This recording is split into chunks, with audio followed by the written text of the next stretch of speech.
ঘটনাটি 1992 সালের আব্দুল জলিল নামক একজনের ঘটনা রাসেল ভাই শেয়ার করবো আজকে।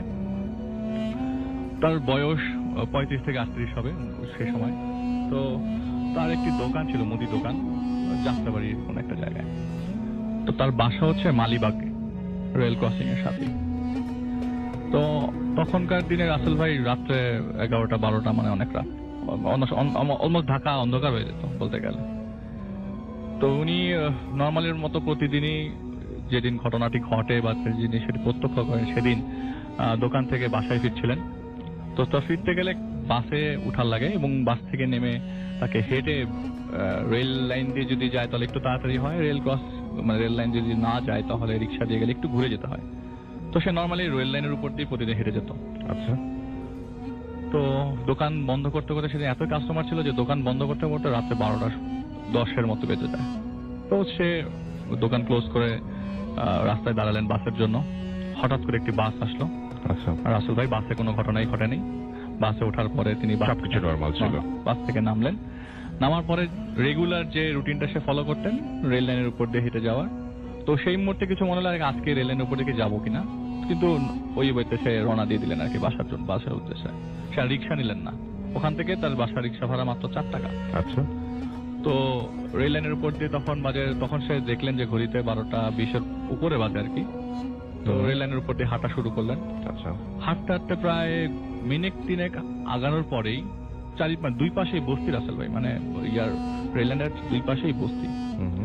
তো একটু আগানোর পরে হঠাৎ করে তার সামনে, মানে আচমকা, মানে এটা তার চিন্তারও বাইরে, এবং without signal, without siren, without light, হঠাৎ করে একটা ট্রেন তার সামনে হাজির হয়ে যায়। অসম্ভব রকম ভয় পেয়ে যান তিনি যে উইদাউট সাইরেন, কোনো হুইসেল নাই, কিছু নাই, একটা ট্রেন হঠাৎ করে আমার সামনে চলে আসলো। আর এক্সপিরিয়েন্সের ক্ষেত্রে বলবো রাসেল ভাই তার বাসা রেল লাইনের সাথেই। তো ট্রেন যাওয়া আসা, ট্রেনের মুভমেন্ট, ট্রেনের সাউন্ড সবইতে সে অভিজ্ঞ। একটা ট্রেনের সাইজ কত বড় হতে পারে। তো তখন তাকে জিজ্ঞেস করলাম যে আপনি কি বলতেছেন, আমি কিছু বুঝি নাই।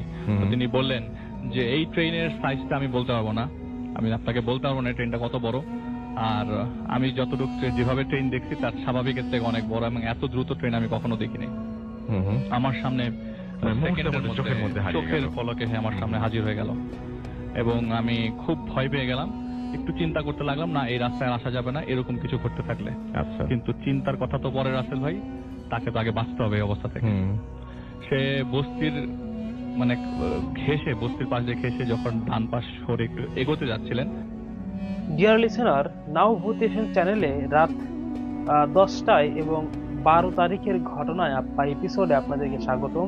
আপনারা যে ঘটনাটি শুনতেছিলেন এই ঘটনাটি শেষ অবধি শুনবেন, কিন্তু তার আগে যারা আমাদের চ্যানেলে নতুন তারা অবশ্যই চ্যানেলটিকে সাবস্ক্রাইব করবেন। আমরা অনেক কষ্ট করে অনেক জায়গা থেকে ভয়ঙ্কর ঘটনাগুলো কালেক্ট করে আপনাদের সামনে তুলে ধরি, তাই সাবস্ক্রাইব তো অবশ্যই করবেন। আর আমরা প্রতিদিন রাত 10টায় ঘটনা ছাড়ি, নতুন নতুন সকল ভয়ঙ্কর ঘটনা আর রাসেল ভাইয়ের ইমেল এপিসোড এবং অনেক ভৌতিক আর্টিস্টের সাথে ঘটে যাওয়া বাস্তব ঘটনাগুলো কিন্তু আপনারা আজকে এই চ্যানেলের মাধ্যমে শুনতে পারবেন। চলুন আমরা সরাসরি 2 থেকে 3টি ইমেল এপিসোড শোনার পরে কয়েকটি ঘটনা শুনবো। চলুন চলে যাই ঘটনাগুলোতে। এমন সময় ইঞ্জিন রুম নাকি সেটা সে বললো না। আমি এতগুলো বগি, এখান থেকে বগি তো দেখতেছি, আমি এটার কোনো শেষ পাচ্ছি না। যতটুকু আলোতে চোখ পড়ে আর কি, আমি এটার কোনো শেষ পাচ্ছি না। এমন সময় তার চোখ বাম দিকে যায়, যে পাশে বগির জানালাগুলো ছিল, এবং তিনি দেখলেন যেটা যে প্রতিটা বগির জানালাতেই অনেকগুলো মানুষ দেখা যাচ্ছে, কিন্তু কারোরই মাথা দেখা যাচ্ছে না। হয়তো তারা লম্বা, মাথা নাই, এটা সে বুঝতে পারছে না। এবং সে ওই জায়গায় হাঁটু গেড়ে বসে পড়লেন। যে জিনিসটা দেখে সেটা হচ্ছে জানালা গড়ি বেয়ে বেয়ে রক্ত পড়ছিল। এত চিৎকার, এত আহাজারি যে ওখানে মনে হয় কেউ খুন করছে বা কিছু একটা। কিন্তু এই ইনস্ট্যান্সে উনি এত কিছু চিন্তা করার সুযোগ পান নাই, কারণ উনি ওখানেই বসে পড়তেন। একটু হেলদি বাল্কিয়ার ছিল, তো ওখানেই বসে পড়ার পরে তার মানে সে আর মুভ করতে পারছে না আর কি। সে দেখলো ভেতর থেকে প্রচন্ড মানুষ, মানে অনেকগুলো মানুষ প্রচন্ড চিৎকার করছে। এমন মানে ভেতর থেকে কে জানি মারছে কাউকে, পেটাচ্ছে কাউকে, এরকম কিছু একটা তার কাছে মনে হলো। তো এই দৃশ্য কিছুক্ষণ চলমান অবস্থায় থাকার পরে যখন তিনি মানে ভাবলেন যে না, এখানে এতক্ষণ বসে থাকা যাবে না, আর এটা তো তার সামনেই চলছে, আসলে শুনতে অনেক আরাম লাগতে পারে, চিন্তা করলে হয়তো বলতে পারে ধুরেটাকে কখনো হয় নাকি, কিন্তু উনি তো সামনে প্রত্যক্ষ করেছে। ওনার ভিতরের কি অবস্থা তা আমরা কখনোই অনুধাবন করতে পারবো না। আচ্ছা, হ্যাঁ, সেটা একদম সত্যি, সেটা একেবারেই সত্যি। তো তিনি দেখলেন যে রেল মানে ট্রেনটা কিছুক্ষণের মধ্যে মানে তখন সে চিৎকার দেওয়া শুরু করলো রাসেল ভাই যে আমাকে বাঁচাও, কিন্তু ওই বস্তির আশেপাশ থেকে কেউ একটা হেল্প করতে আসে নাই একবারের জন্য না। মানে চিৎকারটা কেউ শুনছে বলে তার মনে হয় না, অন্ধকার চারিপাশ। তো যাই হোক কিছুক্ষণের মধ্যে রেল ট্রেনটা ছেড়ে দেয়। ট্রেনটা ছেড়ে দেয় যে এই ট্রেন 1992 সালে বাংলাদেশে ইম্পসিবল, কারণ ওই ট্রেন তো মনে হয় জাপানেও প্রডিউস হয় নাই যে এত ফাস্ট চলে যাবে। ওইটা ট্রেনটাও দেখা যাচ্ছে না, এত ফাস্ট ভ্যানিশ হয়ে গেল ট্রেনটা। আচ্ছা, এবং এত তাড়াতাড়ি চলে গেল তার চোখের সামনে। আমাদের দেশে যেভাবে ট্রেন আমরা দেখে অভ্যস্ত ঠিক এইভাবে সে না। বললো যে বাংলাদেশের বাইরেও মনে হয় এত ফাস্ট ট্রেন বের হয় না। তো সে কিছুক্ষণ এই দৃশ্য ওইটার দিকে তাকিয়েছিল। পরে তো বাসে উঠতে হবে, কিন্তু তার পা আসে না, আতে পারছিলেন না। আচ্ছা, তো কিছুক্ষণ পর একটি লোক আসার পরে তিনি তার হেল্প নিলেন। হেল্প নিয়ে তার বাড়ি পর্যন্ত পৌঁছে দিলেন। কিন্তু লোকটিকে সে কোনো কথা শেয়ার করলো না, কারণ লোকটিও তো ওই রাস্তা দিয়ে আসলো, সেও তো কিছু দেখতে পারতো, সে কিছুই তো দেখেনি মনে হয়। তো সে তাকে যখন বাসায় পৌঁছে দেওয়ার পর তিনি বাসায় ঢুকে দেখে মাত্র ঘড়িতে 12:35 বাজে। তার মানে এই 10 থেকে 15 মিনিটের দীর্ঘ সময়টা তার কাছে মনে হচ্ছে যে 5 থেকে 6 ঘন্টা, তাকে 5 থেকে 6 ঘন্টা এই জিনিসটা বদল করেছে। আচ্ছা।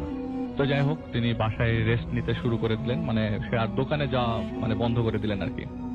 তার 12 থেকে 15 দিন পর তার মা মারা যান। এটা রাসেল ভাই ঘটনার সাথে কোনো যোগ সাজস নাই। তার মার ব্রেস্ট ক্যান্সার ছিল, ওনার মা মারা যান 12 দিন পর। তো 12 দিন পরে উনি তো এইরকম দুইটাই, একটা ফ্রাস্ট্রেশন, একটা আপনার মার প্রতি টেনশন, দুই মিলে সে বাসায় কিছুদিন রেস্ট নিতে থাকে। তো সপ্তাহ দুয়েক পর, মা মারা যাওয়ার সপ্তাহ দুয়েক পর তিনি হঠাৎ করে তার রাতের বেলা ঘুম ভাঙে। তো এর আগে রাসেল ভাই ট্রেন যাওয়া আসা করতো, উনি কিছু একটা ভাবতেন না, কিন্তু যখনই কোনো ট্রেন যায় তখনই তিনি আটকে উঠতেন। আচ্ছা, রাতের বেলা যখন ঘুম ভেঙে বাথরুম থেকে বের হয়ে তিনি টাওয়ালে খুঁজতে গেলে, মানে টাওয়াল খুঁজতে যে মানে না পেয়ে তিনি বারান্দার দিকে যান। তো দেখে যে বারান্দায় টাওয়াল আছে। তো মুখটা মুছে জাস্ট, তার বাসাটা আবার রাসেল ভাই রেল লাইনের সাথে, তো মুখটা মুছে সে জাস্ট রেল লাইনের দিকে তাকাতেই দেখলো যে ইনস্ট্যান্ট সেই ট্রেন আবার চলে আসলো। আচ্ছা, সাথে সাথে সেই ট্রেন চলে আসার পর তার মাথা নষ্ট হয়ে গেল। এই তো সেই ট্রেনটাই আবার তার বাসার সামনে, এটা সামনে তো যেতে পারতো, তার সে তো এই জিনিসটা অপ্রত্যক্ষ করছে আরো সামনে, তার বাসার সামনে কেন থামলো? সে দৌড়ে গিয়ে তার ওয়াইফকে তুললেন এবং অনেক অগ্রাহ্য করার পর তার ওয়াইফ বারান্দায় যায়। তো যে ওয়াইফ বলে কোথায়, বারান্দায় তো কিছু মানে দেখলাম না। তো তিনি বিষয়টা আর কাউকে কিছু না জানিয়ে তাদের এলাকায় একজনকে জানায় আর কি। আচ্ছা, তো তিনি বলেন ভাই আপনি নামাজ কালাম শুরু করে দেন। আর রাসেল ভাই তিনি যে নামাজ পড়তেন না তাও না, কিন্তু তেমন একটা রেগুলার ছিলেন না। তো সেই হুজুর বলল যে আপনি নামাজ পড়া শুরু করে দেন, আল্লাহকে ডাকেন, একটু আমলে নামেন। তো সেই জিনিসটা সে ওনার কথাটা শুনলো আর কি, কিন্তু উনি তো কোনো সলিউশন দিতে পারে নাই। তো তার তো বাসায় দোকানে যেতে হবে, সে দোকানে যায়, দোকানটা আবার স্টার্ট করে সে রেগুলার লাইফ। দোকান থেকে সে একইভাবে বাস ধরে রাস্তায় নামে এবং সেই দিন সে আর রেল লাইন ধরে আগায় না। সেই দিন সে রিক্সা নেয় বাসার গলির সামনে যায়। গলির সামনে পৌঁছানোর পর এই দৃশ্য হয়তো বা সে এইখান দিয়ে আবার কিভাবে সে কি ফলো করবে, এতদিন তো কিছু করছিল না। হঠাৎ করে তিনি দেখলেন গলির ভিতর থেকে কয়েকজন লোক বেরোচ্ছে। তারা সবাই মাথা নিচু করা, সবাই অনেক লম্বা, সবার সাদা কাপড় পরা, কিন্তু সবাই একসাথে আসছে মিছিলের মতো, মানে অনেকগুলো লোক লাইন ধরে আসছে এবং একের পর এক লাশ বেরোচ্ছে গলি থেকে। ও মাই গড। তো উনি তো এই দৃশ্য আবারও তার সামনে, সেই একই ফ্রাস্ট্রেশন। তো তিনি পাশে একটা বাসা ছিল, সেই বাসার জানালার লাইট জ্বলছিল, তখন 11টা বাজে। তো নক করে সেখানকার যে লোকটি ছিল, যে ফ্ল্যাটের লোকটি ছিল, ওনার হেল্প নিয়ে বাইরে আসার পর কোনো কিছু, সবকিছু নর্মাল আছে ভাই, বাইরে কিছু নাই।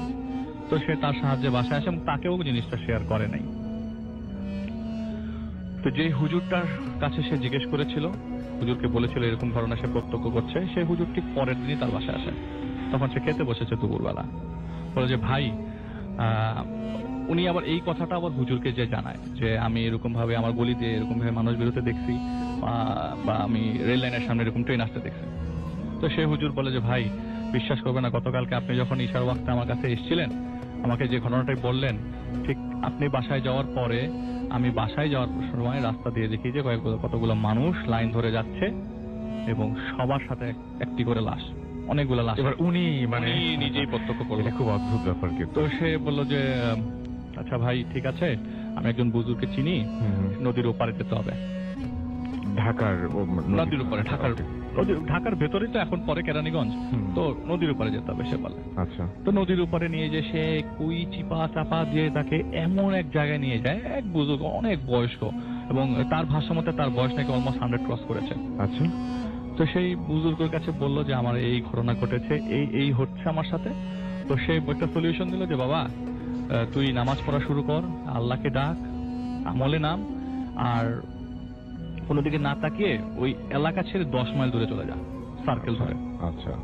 দেখবি তুই ভালো হয়ে গেছিস। তো উনিও আচ্ছা। মনে মনে চিন্তা করলো না, ওনার কথাটা রাইট আছে, ওখান থেকে চলে গেলে হয়তো আমি কিছু আর ফিল করবো না, হয়তো বেঁচে যেতে পারি। বেঁচে যেতে পারি। তো উনি বললো যে আচ্ছা ঠিক আছে, তুই চলে যা। আর এই একটা গ্লাসে পানি ছিল, সেটাতে সে ফু দিল, ফু দিয়ে বললো যেটা তুই খা এবং বিসমিল্লাহ বলে খাবি। সে পানিটা খায় এবং ইনস্ট্যান্সে তার যখন চোখ খুলে সে দেখে তার ঘরের বিছানায় তার ঘুম ভাঙে। তার মাঝখানে কোনো কিছু এর মাঝখানে তার কিছু মনে নাই, কিছু খুব ইনস্ট্যান্সে তার চোখটা খোলার পরে সে দেখে যে সে সকাল হয়ে গেছে এবং ঘুম ভাঙলো মাত্র। মানে পানিটা খেলো, জাস্ট চোখটা খুললো এবং দেখলো দেখলো যে অন্য একটা দিন সকালবেলা। কতক্ষণ মাঝখানে কতক্ষণ গেছে সেটা তার কোনো আইডিয়াই নাই। আচ্ছা। তার কাছে মনে হলো যে আমি তো মাত্র পানি খেলাম, মাত্রই ঘুম থেকে উঠে গেলাম, উঠে দেখি আমার বাসার বিছানায়। খুব অবাক লাগার মতো ঘটনা রাসেল ভাই। খালি বললো যে আরেকটা কথা বলে দেই, ছোট্ট একটা কথা, যে আমি ওই পানিটা খাওয়ার আগে মাথা নিচু করে খাচ্ছিলাম, তো আমি একটি জিনিস দেখি যে যে লোকটি আমাকে নিয়ে গেছে, যে লোকের কাছে, যে হুজুরটি আর যে বুজুর্গ যে ছিল, তারা দুজন যখন আমাকে পানি দেয় তো মাথা নিচু করার সময় দেখি তারা কেউ মাটিতে বসেছিল না। তবে দুইজনই ভাসমান অবস্থায় ছিলেন। এটা তার কাছে এটা কোনো ডেসক্রিপশনই নেই রাসেল ভাই। ওকে। তো এরপরে তিনি ওই এলাকা ছেড়ে দেন রাসেল ভাই। এরপরে তার আর কোনো কিছুই, কোনো সমস্যা নাই। এরপরে কোনো কিছু ফিল করে নাই আর। Alright, thank you Arif. তো আমরা চলে যাব ঘটনায়। এখন আমাদের সঙ্গে আছেন ডক্টর আলিফ, তার কাছে যাব এবং ডক্টর আলিফ একটা সুখবর দিয়েই আশা করছি আপনাদের ঘটনাটা শুরু করবেন। তো আমরা চলে যাচ্ছি তার কাছে। আসসালাম রাসেল ভাই, সবাইকে আসসালামু আলাইকুম লিসেনার্স। আমি ডক্টর আলিফ, অনেকেই নতুন এসেছেন, তাদের জন্য আবার পরিচিত হচ্ছি। আমাদের প্রথম ঘটনাটা শুরু করছি, তার আগে কিছু কথা বলতে চাই। নিজের সত্য ঘটনা কখনো কখনো অবাস্তব সংখ্যায় রূপান্তরিত হয়, যা তিনি নিজে দেখেছেন, নিজে করেছেন, তা সাজিয়ে গুছিয়ে লেখাটা খুবই কষ্টসাধ্য। রেফায়েত ভাই এত বাংলা লিখতে পারেন না, তার লেখাটা লেখা হচ্ছে তার ছেলে। তিনি পাশে বসে থাকেন এবং একের পর এক অভিজ্ঞতাকে তিনি রূপ দেন। এখন আপনারা তার রূপকথার গল্প হিসেবে তাকে নিতে পারেন অথবা বাস্তব অভিজ্ঞতা মনে করে নিতে পারেন, এটা সম্পূর্ণ আপনাদের বিষয়। ঘটনায় আসি। ছোটবেলা থেকে মারাত্মক রাগে ছিল জাকির মৃধা। বাবা মাকে কখনো তিনি মানতেন না কোনো কিছুই। যা চিন্তা করতেন তাই করতেন, যা বলতেন সেটাই করতে হতো আশেপাশের মানুষের। আত্মীয় স্বজন থেকে শুরু করে সবাই তাকে অপছন্দ করা শুরু করে একটা সময়। এলাকার কিছু বখাটে ছেলের সাথে মিশে তিনিও বাসায় এসে তুল কালাম করতেন যদি কোনো কিছু তার পছন্দের না পেতেন। তাদের গ্রামের বাড়ি তৎকালীন বৃহত্তর কুমিল্লার ব্রাহ্মণবাড়িয়াতে ছিল, যদিও এখন ব্রাহ্মণবাড়িয়া আলাদা। বন্ধু বান্ধব নিয়ে তিতাস নদীতে প্রায় সময় তিনি আড্ডা দিতেন এবং এলাকার মেয়েদেরকে ডিস্টার্ব করতেন মোস্ট অফ দ্য টাইম। তো ওইখানে একটা মেয়ে ছিল, ওই এলাকার অনেকদিন যাবৎ তিনি পছন্দ করতেন। মেয়েটার নাম ছিল শিউলি। অনেক জোর জবরদস্তি করে মেয়েকে উঠিয়ে নিয়ে বিয়ে করেন। তো বিয়ে করে 2 বছরের মাথায় 1979 সালে তিনি সিদ্ধান্ত নেন বাংলাদেশের বাইরে যাবেন। তো তিনি গেলেন কাতারে, সেখানে কাজ করতে লাগলেন। বিয়ে করবার আগে তিনি এই মেয়েকে হাতে পাওয়ার জন্য গিয়েছিলেন একজন তান্ত্রিকের কাছে, বাড়ি থেকে অনেক দূরে। কুফরি নিয়ে ব্যস্ত সেই তান্ত্রিক তাকে সাহায্য করেন সর্বাত্মকভাবে এবং তাকে সাহায্য করে কুফরি করে বিয়ে করার ব্যবস্থা করে দেন শিউলির সাথে। এবং কাতারে যাওয়ার পরও যোগাযোগ ছিল সেই তান্ত্রিকের সাথে। সেই তান্ত্রিক যাই বলতো তিনি তাই করত। যদি বলতো তুই মরে যা, সে মরতে হয়তো দ্বিধা করতো না। নিজের বাবা মার থেকে তান্ত্রিকের কথায় তিনি বেশি শুনতেন, তা বলতে কবিরাজ আর কি। যখনই যেতেন সেখানে তিনি মন মুগ্ধ হয়ে সেই তান্ত্রিকের কাজ দেখতেন। কখনো কখনো অনেক আর্জি নিয়ে আসা লোকজনদের দেখতেন যে সেই তান্ত্রিক ছাগলের বলি দিত। কখনো কখনো সেই বলির রক্ত সেই তান্ত্রিক তাদেরকে খাইয়ে দিত। সেই তান্ত্রিক 5 তারা ছবি আঁকত। কখনো কখনো সেই তান্ত্রিক 5 তারার মধ্যে পুতুল রেখে সেই পুতুলের সারা শরীরে সূচ বেঁধাত। কি হচ্ছে আশেপাশে তা হয়তো দেখা যেত না, কিন্তু তান্ত্রিক বলতো আজকেই ওর হাত অবশ করলাম, আজকে ওর চাকরি গেল, আজকেই ও অসুস্থ করে দিলাম, ওরে শেষ করে দিব। সেই তান্ত্রিক নাকি বলতো তিনি মৃত মানুষকে জীবিত করতে পারেন, আবার জীবিত মানুষকে আস্ত কবর দিতে পারেন, নাউজুবিল্লাহ। কিছু মানুষের টাকার বিনিময়ে তিনি এসব করতেন, কিন্তু জাকির তার সাথে সম্পর্ক ভালো ছিল বিধায় সে তেমন কোনো টাকা পয়সা কখনো দিত না। কখনো কখনো ছাগল কিনে দিত, কখনো কখনো বাজার সদাই করে দিত। সেই তান্ত্রিকের সাহায্যে তিনি সেই শিউলিকে নিজের হাতের রক্ত খাইয়েছিল জোর করে। এরপর 3-4 বছরের মধ্যে সেই মেয়ে বশবর্তী হয়ে তার স্ত্রী। তিনি মানতেন না কোনো কিছুই। 5 আঙ্গুলের 5টি আংটি তিনি পরতেন। কাতারে যাবার আগে তিনি ভালো ভালো স্বপ্ন দেখতেন, অনেক টাকার মালিক বনে গেছেন, গাড়ি বাড়ি সব করেছেন। এসবের মাঝে 1979 সালে তিনি কাতারে পাড়ি জমান, যেটি আমি আগেই বলেছি। সেখান থেকে তিনি তান্ত্রিকের সাথে যোগাযোগ অবিচ্ছিন্ন রেখেছিলেন। তিনি চিঠি আদান প্রদানের মাধ্যমে যাবতীয় কাজকর্ম তিনি করে দিতেন। তার স্ত্রীকে প্রচন্ড সন্দেহ করতেন। সুন্দরী বউকে সবসময় দেখে চোখে রাখতেন যতদিন পর্যন্ত বাংলাদেশে ছিলেন।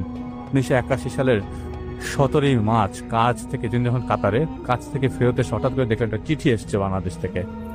চিঠিতে লেখা, জাকির তুমি কেমন আছো, আশা করছি ভালো আছো। তোমার সাথে অনেকদিন যাবৎ কথা বলতে চেয়েছিলাম। তোমার স্ত্রী সব লজ্জার মাথা খেয়েছে, সে এখন নতুন প্রেমে লিপ্ত। এলাকার কয়েকজন ছেলের সাথে তার সম্পর্ক, আমার জিনেরা খবর নিয়েছে। সে তোমাকে তাবিজ করেছে অন্য হুজুরের কাছে যে তুমি যাতে কিছু দেখতে না পারো, কিছু বুঝতে না পারো। এখন কোনো সিদ্ধান্ত নাও, না হলে এই স্ত্রীকে পরে নিজের বশে আনতে পারবে না। এই স্ত্রীর কিছু জিনিস তোমাকে দিতে হবে। এই চিঠি পড়ে তার মাথা খারাপ হয়ে গেল। তিনি বাড়িতে চিঠি পাঠালেন, কিন্তু চিঠির কোনো উত্তর বাড়ি থেকে আসে নাই। তিনি জানতে চেয়েছিলেন কি হয়েছে। এই করে তিনি বাংলাদেশে রাগের বশে এবং চিন্তার চোটে 1983 সালে বের করেন। আসার পর বাড়িতে তার মা বাবার সাথে বৈঠক না করে তিনি স্ত্রীর সাথে কথা বলেন এবং বাবা মাকে কোনো ব্যাপারে এইসব ব্যাপারে কিছুই জিজ্ঞেস করেন না। তো স্ত্রী তো কিছু স্বীকার করে নিচ্ছিল না। তিনি প্ল্যান করতে থাকে, স্ত্রীকে কিছু জিজ্ঞেস করলে চুপ করে থাকে, কিছু বলে না, রাগ করে, এবং তাদের মধ্যে একটা পর্যায়ে ঝগড়া শুরু হয়ে যায়। মানুষজন, এলাকার লোকজন শুনতো তাদের ঝগড়া। অনেকেই বুঝিয়েছে, এই বুঝিয়েছে, সেই বুঝিয়েছে, ঝগড়া করিস না, বউয়ের সাথে ভালো থাক, সুন্দর করে রাখ সংসারটা। কিন্তু তিনি কখনো কারো কথা শুনতেন না। মা বাবাকে তো পাত্তাই দিত না। 1 মাস পর যেহেতু তিনি একই প্রশ্ন বারবার জিজ্ঞেস করতেন এবং ঝগড়ার এক পর্যায়ে স্ত্রীর সাথে এসে বেশ মারামারি করলেন কিছুদিন, অনেক মারামারি হলো তাদের মধ্যে। তিনি মেরেছিলেন তার স্ত্রীকে। এক পর্যায়ে ঝগড়াঝাটি করে তার স্ত্রীকে বাড়ি থেকে বের হয়ে যেতে বলেন। এইটা বলেন হচ্ছে ঠিক 2 মাস পর বাংলাদেশে আসার। তো 1983 সালের 7ই নভেম্বর, শীতকাল তখন, তিনি তার স্ত্রীকে এবং এলাকার ছেলে পেলের সাহায্যে আগে থেকেই প্ল্যান করা ছিল যে যখন তাকে বাসা থেকে বের করা হবে, 2 কিলোমিটার দূরে তার স্ত্রী যখন বের হবে, তাকে উঠিয়ে নিয়ে সেই রাতে তাকে খুন করার একটা প্ল্যান করে এবং তারা জোর করে সেদিন রাতের জঙ্গলে প্রায় 10টার দিকে নিয়ে যান এবং একত্রে সবাই মিলে সবার সাহায্যে তিনি ওই জাকির সাহেব 3 জনের সহযোগিতায় জবাই করেন তার স্ত্রীকে। তো 2 জন তার পা ধরেছিল এবং সুস্থ মস্তিষ্কে তিনি তার স্ত্রী জবাই করেন এবং জবাই করার এক পর্যায়ে এই লাশকে ঠিকানা দিতে হবে এই বলে লাশের টুকরা করেন 8টা এবং প্রত্যেক টুকরা বিভিন্ন জায়গায় কবর দিয়ে আশেপাশে 8টা গর্ত করে। সব একসাথে করেন না এবং প্রত্যেক টুকরাই তিনি ছালার বস্তাতে ভরে প্রায় 3 ফিট গর্ত করে মাটি চাপা দেন। বাড়িতে রাতে এসে ঘুমিয়ে পড়েন। সকালে বাবা মা জিজ্ঞেস করলে বলে রাতের বেলা বাড়ি ছেড়ে চলে গেছে, এখন তিনি কিছুই জানে না। গতকালকে সেদিনের রাতের রক্তে ভেজা কাপড়ও তিনি বদলে সে কাপড় আরেক বন্ধুর বাসায় রেখে অন্য কাপড় পরে বাসায় এসেছিলেন। তার স্ত্রীকে না পাওয়ার কারণে তাদের বাড়ি থেকে অনেক খোঁজাখুঁজি করা হয়, থানায় জিডি এবং একসময় মামলা করা হয়। মামলায় বলা হয় বাসায় লোকজনরা অত্যাচার করেছে বা এরকম কিছু, মানুষের জন্য অনেকে অনেক কথা বলেছিল যে হ্যাঁ ওদের মধ্যে ঝগড়া হচ্ছিল এই সেই। মামলার এক পর্যায়ে এলাকার এক লোক দোকান থেকে বাড়ি ফেরার পথে কয়েকজনকে ওই দিন রাতে এক মহিলাকে ধস্তাধস্তি করে নিয়ে যেতে দেখেন। তিনি সবাইকে না চিনলেও অন্ধকারে জাকির সাহেবের এক বন্ধুকে দেখে ফেলেন এবং তিনি সাক্ষী দেয় আদালতে। তাদেরকে ধরার জন্য পুলিশ যখন পুলিশ ওয়ারেন্ট চলে আসেন, সবাই পালিয়ে যায় এবং কুমিল্লা বর্ডারের পাশ থেকে একজন এজাজ নামের এক বন্ধুকে তারা ধরে। জিজ্ঞাসাবাদে দেয় চাঞ্চল্যকর তথ্য পুলিশের জবানবন্দিতে। সেখানে বলা হয় হিংস্র পশুর মতো হয়ে গেছিল জাকির স্ত্রীকে জবাই করার সময়। পঞ্চগড় থেকে পরে 1 বছর পর তাকে উদ্ধার করা হয় এবং সবশেষে আদালত তাকে যখন যে মানে যখন তাকে তার নামে শুনানি হয় তখন 20 বছরের সাজা শোনানো হয় এবং তাদের যে বন্ধুকে ধরেছিল তাকে সাথে সাথে মানে যাবজ্জীবনের কারাদণ্ড দেওয়া হয় এবং বাকিদের 16 বছরের কারাদণ্ড দেওয়া হয়। টোটাল 4 জন মিলে ছিল, 3 জন হেল্প করেছে জবাই করার সময়। এই সাজা শোনানোর আগে পুলিশ যখন তাকে উদ্ধার করেন তখন তার বাবা মাও তাকে ত্যায্য ঘোষণা করেন, কারণ তার স্ত্রী ছিল সহজ সরল এবং সবসময় বাড়িতে থাকা মেয়ে। তার নিজের বাড়িতে যত মানে তেমন একটা যেতেন না তিনি। আর তখন সমাজ ব্যবস্থা এক অন্যরকম ছিল, বাড়ির অন্য ছেলেরা মানে বাড়ির বউ যদি অন্য ছেলের সাথে কথা বলে তখন এক একজন এক এক রকম চিন্তা করে, এটা সব মেয়েদের মধ্যে ছিল। জাকির মাথায় হাত দিয়ে বসেন, কারণ জবাইয়ের আগে তান্ত্রিকের কাছে তিনি গিয়েছিল। সেই তান্ত্রিক তাকে তার স্ত্রীকে মেরে ফেলতে বলেছিল এবং তান্ত্রিক সব ধরনের সহযোগিতা করবে এও বলেছিল। তো আদালতে সবকিছু বলার পর তাকে সশ্রম কারাদণ্ডে মানে 20 বছরের সশ্রম কারাদণ্ডে দণ্ডিত করা হয় এবং তার বাকি বন্ধুদের 16 বছর, 2জনকে 16 বছর, একজনের যাবজ্জীবন কারাদণ্ড দেওয়া হয়। এটা আমরা পরে আসছি। 2005 সালে তিনি কারামুক্তি পান এবং ওনার পারফরমেন্স বেশ ভালো ছিল। উনি অনেক চেষ্টা করেছেন জেলে তার নিজেকে শুধরে নিতে। 1984 সালে সাজার সময় তার বয়স লেখা হয়েছিল 24 বছর। তার জন্ম আসলে তিনি জানেন আষাঢ় মাসের 24 তারিখ এবং যুদ্ধের সময় তার বয়স ছিল 10 বছরের মতো। তো অনেক আগের মানুষ তিনি এবং তার বয়স অনেক। জেল থেকে বের হয়ে তিনি তার মার কাছে মাফ চান এবং অনেক হাতে পায়ে মানে মাফ চাবেন এরকম প্রত্যাশা করেন। বাড়িতে যাওয়ার পর তিনি বাড়িতে কাউকে পান না, তালা অবস্থায় পান এবং এলাকার লোকজনরা বলে তারা সব বিক্রি করে চলে গেছে কুমিল্লায়। অনেক কষ্টে কুমিল্লা শহরে তিনি তার মাকে খুঁজতে যান এবং তার বাবা ইন্তেকাল করেছিল 1997 সালে তিনি জেলে থাকা অবস্থায়। তার ভাইরা তার মা সেবা করছিল এবং তারা ওই যে বিক্রির টাকা আছে সেই বিক্রির টাকা দিয়ে ওই কুমিল্লাতে 3তলা একটা বাড়ি করেছিল। তো তিনি সেই ঠিকানা ধরে তাদের ভাইয়ের কাছে যান এবং হাতে পায়ে ধরার মতো অবস্থা ছিল। একটা পর্যায়ে অনেক কষ্টে রাজি করে তারা তাকে থাকতে দেয় সে বাড়িতে, কিন্তু যেহেতু ত্যায্য হয়ে গেছিল তিনি তার কোনো বাবার সম্পত্তি পাননি। তো তারা তাকে আশ্বাস করে যে তুমি থাকতে পারবে এখানে, কিন্তু তোমার কোনো ধরনের সম্পত্তি বাবা তোমার নামে করে যায়নি। তো সেদিন জেল থেকে বের হয়ে তার সংসার তছনছ হয়ে গেছে তিনি বুঝতে পেরে যান, জেলে থাকা অবস্থায়। এবং তিনি এই চিন্তা করেন যখন বের হবেন তখন তিনি তান্ত্রিকের কাছে যাবেন, ওই তান্ত্রিকের কাছে, ওই কবিরাজের কাছে যাবেন তিনি। তো তিনি যান এবং তাকে ওই জায়গায় পান না, আরেক জায়গায় পান। ওই জায়গায় তাকে ওই কবিরাজকে না পেয়ে তিনি তার ঘর বাড়ি ভেঙে চলে আসেন। তো তিনি কি করছিলেন, তাদের ওই বিল্ডিং এর নিচতলা তার মা এক পাশে থাকতো, তার মা তার সেজো ভাই, তারা 4 ভাই ছিল। তো তার সেজো ভাইয়ের বাসার ফ্ল্যাট এক পাশে আর তার ছোট ভাইয়ের ফ্ল্যাট এক পাশে। তো ছোট ভাই ঢাকায় থাকতো, তো সেই ফ্ল্যাটটা খালি ছিল, তিনি সেখানে থাকা শুরু করেছিলেন। তো সেদিন রাতের বেলা তার প্রচন্ড মাথা ঘুরতে থাকে, তিনি মনে করতে থাকেন এটা স্বাভাবিক মাথা ব্যথা। তিনি একটু রেস্ট নিচ্ছিলেন বাসায়। রাতের বেলা 11টা-12টার দিকে তিনি তার রুমের চারিপাশে ঘুমের মধ্যে মনে করছে রুমের মধ্যে কেউ হাঁটছে, কিন্তু তার মেইন গেট তো লাগানো। যেহেতু তিনি পাশের ফ্ল্যাটে একাই থাকা শুরু করেছিলেন তাই ওই রুমে কেউ নাই। তিনি ঘুমের মধ্যে বুঝতে থাকলেন যে তার বাসায় চোর এসছে। তিনি ঘুমের মধ্যে দেখেন তার বিছানার তার পাশে অনেকগুলো ঘুমের মধ্যে থেকে তিনি দেখেন অনেকগুলো মানুষের টুকরা পড়ে আছে দেহর, অনেকগুলো মাথায় করতে তার খাটের উপর। তিনি চোখ খুলে ফেলেন, ঘেমে আছেন চারপাশ এবং দেখলেন কাউকে পেলেন না। এই ফ্ল্যাটটাতে তিনি দেখছেন যখন আরেকটা কথা বলছিলাম, যেহেতু তার জমি জমা বিক্রি করে দিয়েছিল তার বাবা মা এবং কোনো দলিল তার নামে ছিল না এবং তার কাতারে থাকা অবস্থায় তার বড় ভাই মারা যায়। তো যাই হোক তার ছোট ভাই সম্পত্তি করে যেহেতু গেছে, তো তিনি ওই খাট থেকে উঠে আশেপাশে দেখেন এবং তিনি আগেই বলেছিলাম প্রচন্ড সাহসী মানুষরা। তিনি লাইট জ্বালিয়ে দেখলেন তার খাটের চাদর ভিজে আছে, পুরো চাদর এবং খাটের পাশে পানি পড়ে আছে। তিনি বুঝতে পারছিলেন না পানি কোথা থেকে আসলো। আর এতক্ষণ তিনি ঘুমিয়েছিলেন, তার খুব বেশিক্ষণ আগে কেউ ফেলে নাই। তিনি রান্নাঘরে যান এবং চা বানাতে দেন। বাথরুম থেকে ফেরত এসে তিনি দেখেন পুরা রুম থেকে আগের থেকে বেশি পানি। তিনি বুঝতে পারছিলেন না কোথার থেকে পানি, বাথরুম তো অনেক দূরে সেই রুম থেকে, এই পানি কোথা থেকে আসবে, এর মধ্যে পানির কোনো লাইনই নাই। আসলে ঘটনা কি তিনি বুঝতে পারছিলেন না। তো কাঁঠাল পচা গন্ধ আসছে দরজার ওপাশ থেকে, অথচ কাঁঠালের সিজন সেটা ছিল না। তিনি অতটা শিক্ষিত না, তাই চিন্তা করছিলেন কি করা যায় পেতে পারে। আর তিনি খুব ফ্রাস্ট্রেটেড ছিলেন, ভাইরা তাকে কিছু তো উপকার করবে না এটা তিনি বুঝে গেছিলেন। এই 7 পাক চিন্তা করতে করতে সেদিন জানালায় চোখ পড়ে তার। রাত তখন 1টা বেজে গেছে।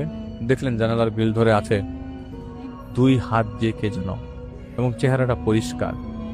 নিচতলা হওয়াতে তিনি চোর চোর বলে চিল্লাতে জানালা হতে 1 ফিট দূরত্ব যখন ছিল তার কাছে চলে যায়। চোর হলে সে পালাবে, কিন্তু সেই মানুষটা পালাচ্ছে না, তিনি কাছে যেতেই সেই মানুষটার হাতটা বেশ লম্বা হয়ে তার গলায় চলে আসলো। হাতটা এত লম্বা নর্মালি কোনো মানুষের হবে না। এটা দেখে তিনি জ্ঞান হারিয়ে ফেলেন। এত বড় হাত। সকালে তিনি ঘর থেকে বের হন এবং তার মাকে বলেন এই অবস্থা।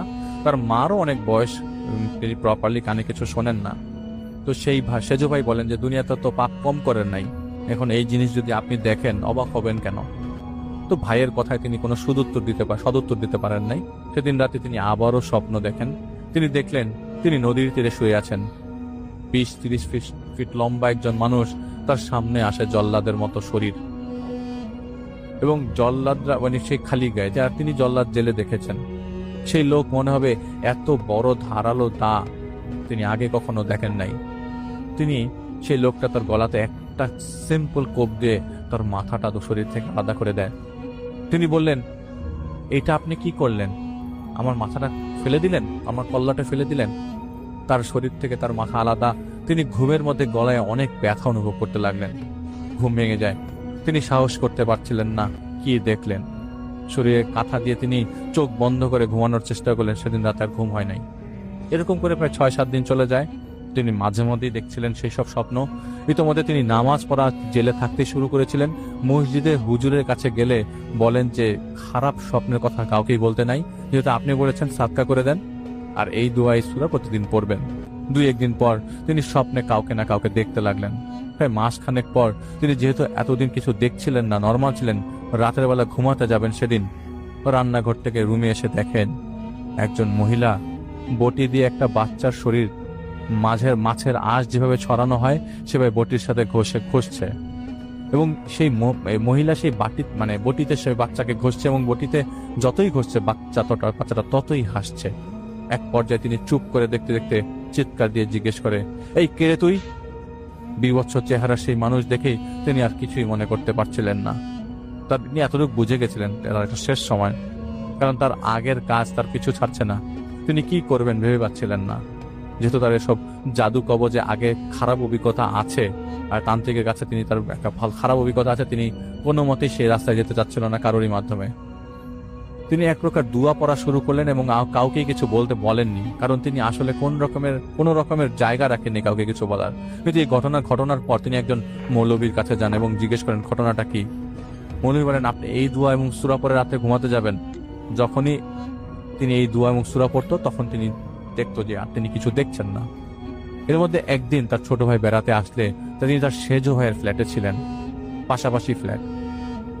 সেদিন রাতের বেলা তিনি হঠাৎ একটা চিৎকার শুনতে পান তার মার ঘর থেকে।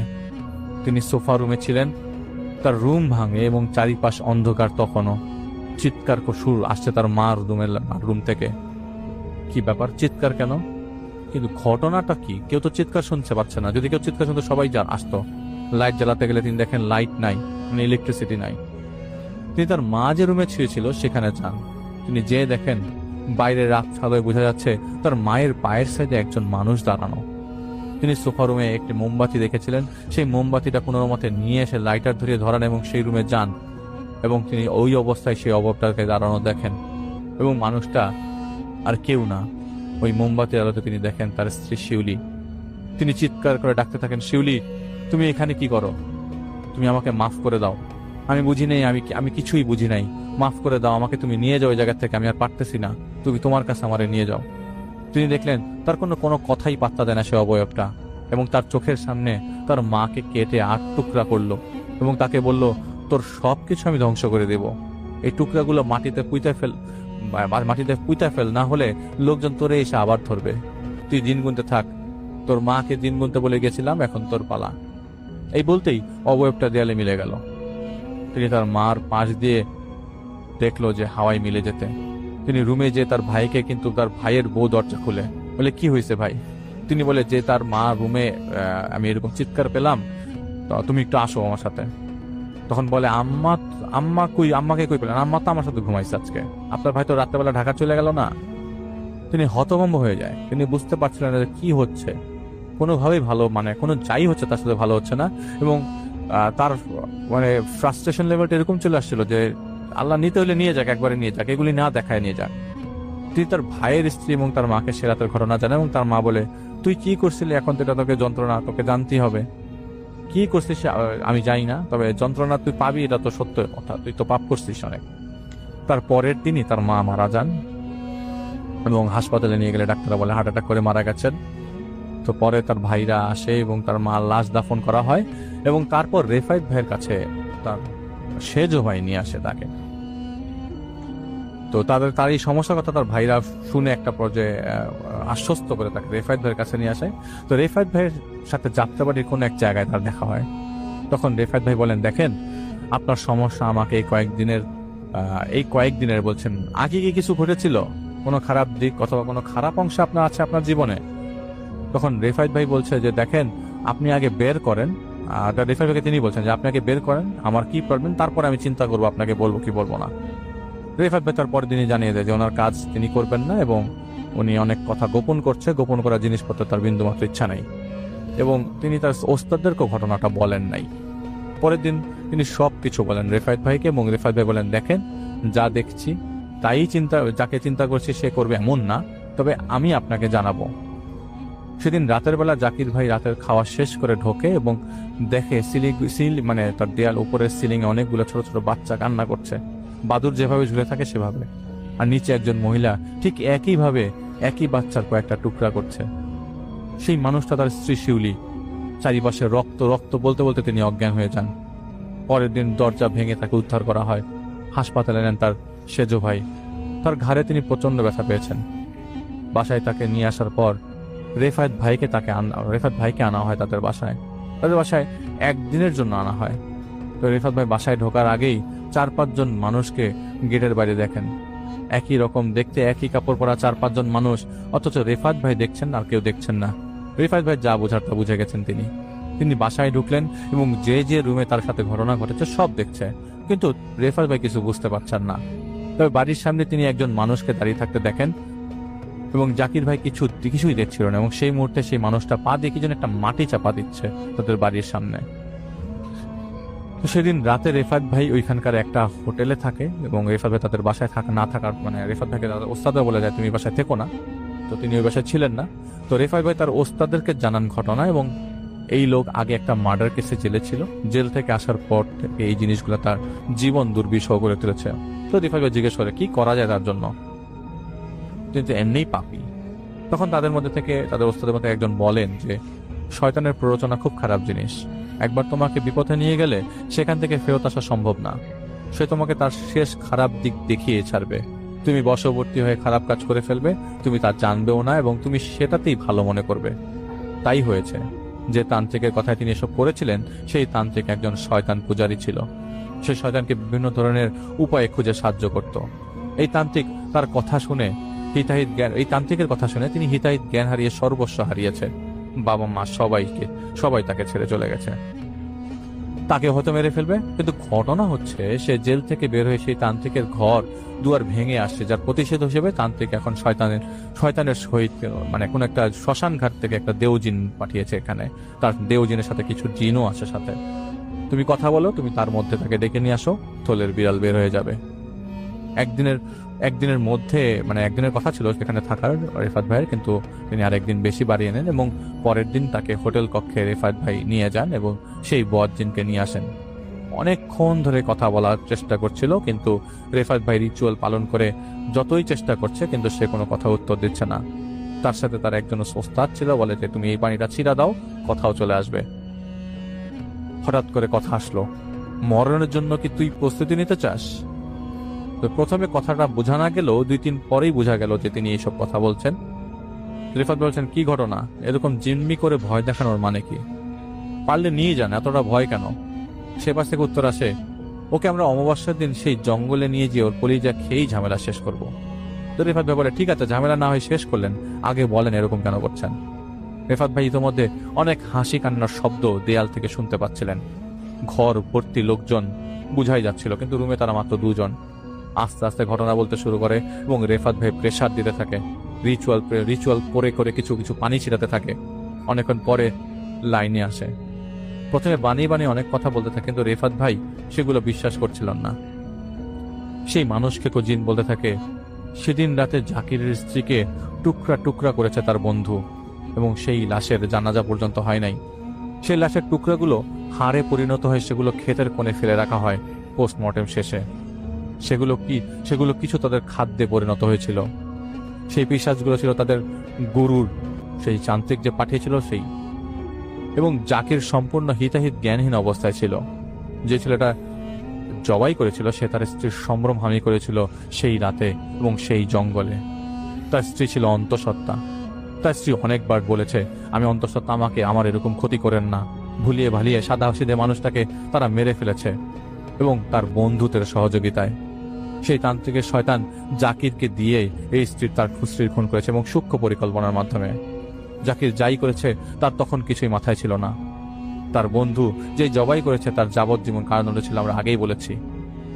লাশগুলো 8 টুকরা করে 8টি গর্তে ভরে রাখা হয়েছিল এবং 8টি গর্ত থেকে লাশ উদ্ধারের পর জাকির যে কাপড় খুলে রাখা হয়েছিল সেদিন রাতে, সেই কাপড় কোনো না কোনোভাবে তান্ত্রিকের কাছে পৌঁছে দেয় তার আরেক বন্ধু।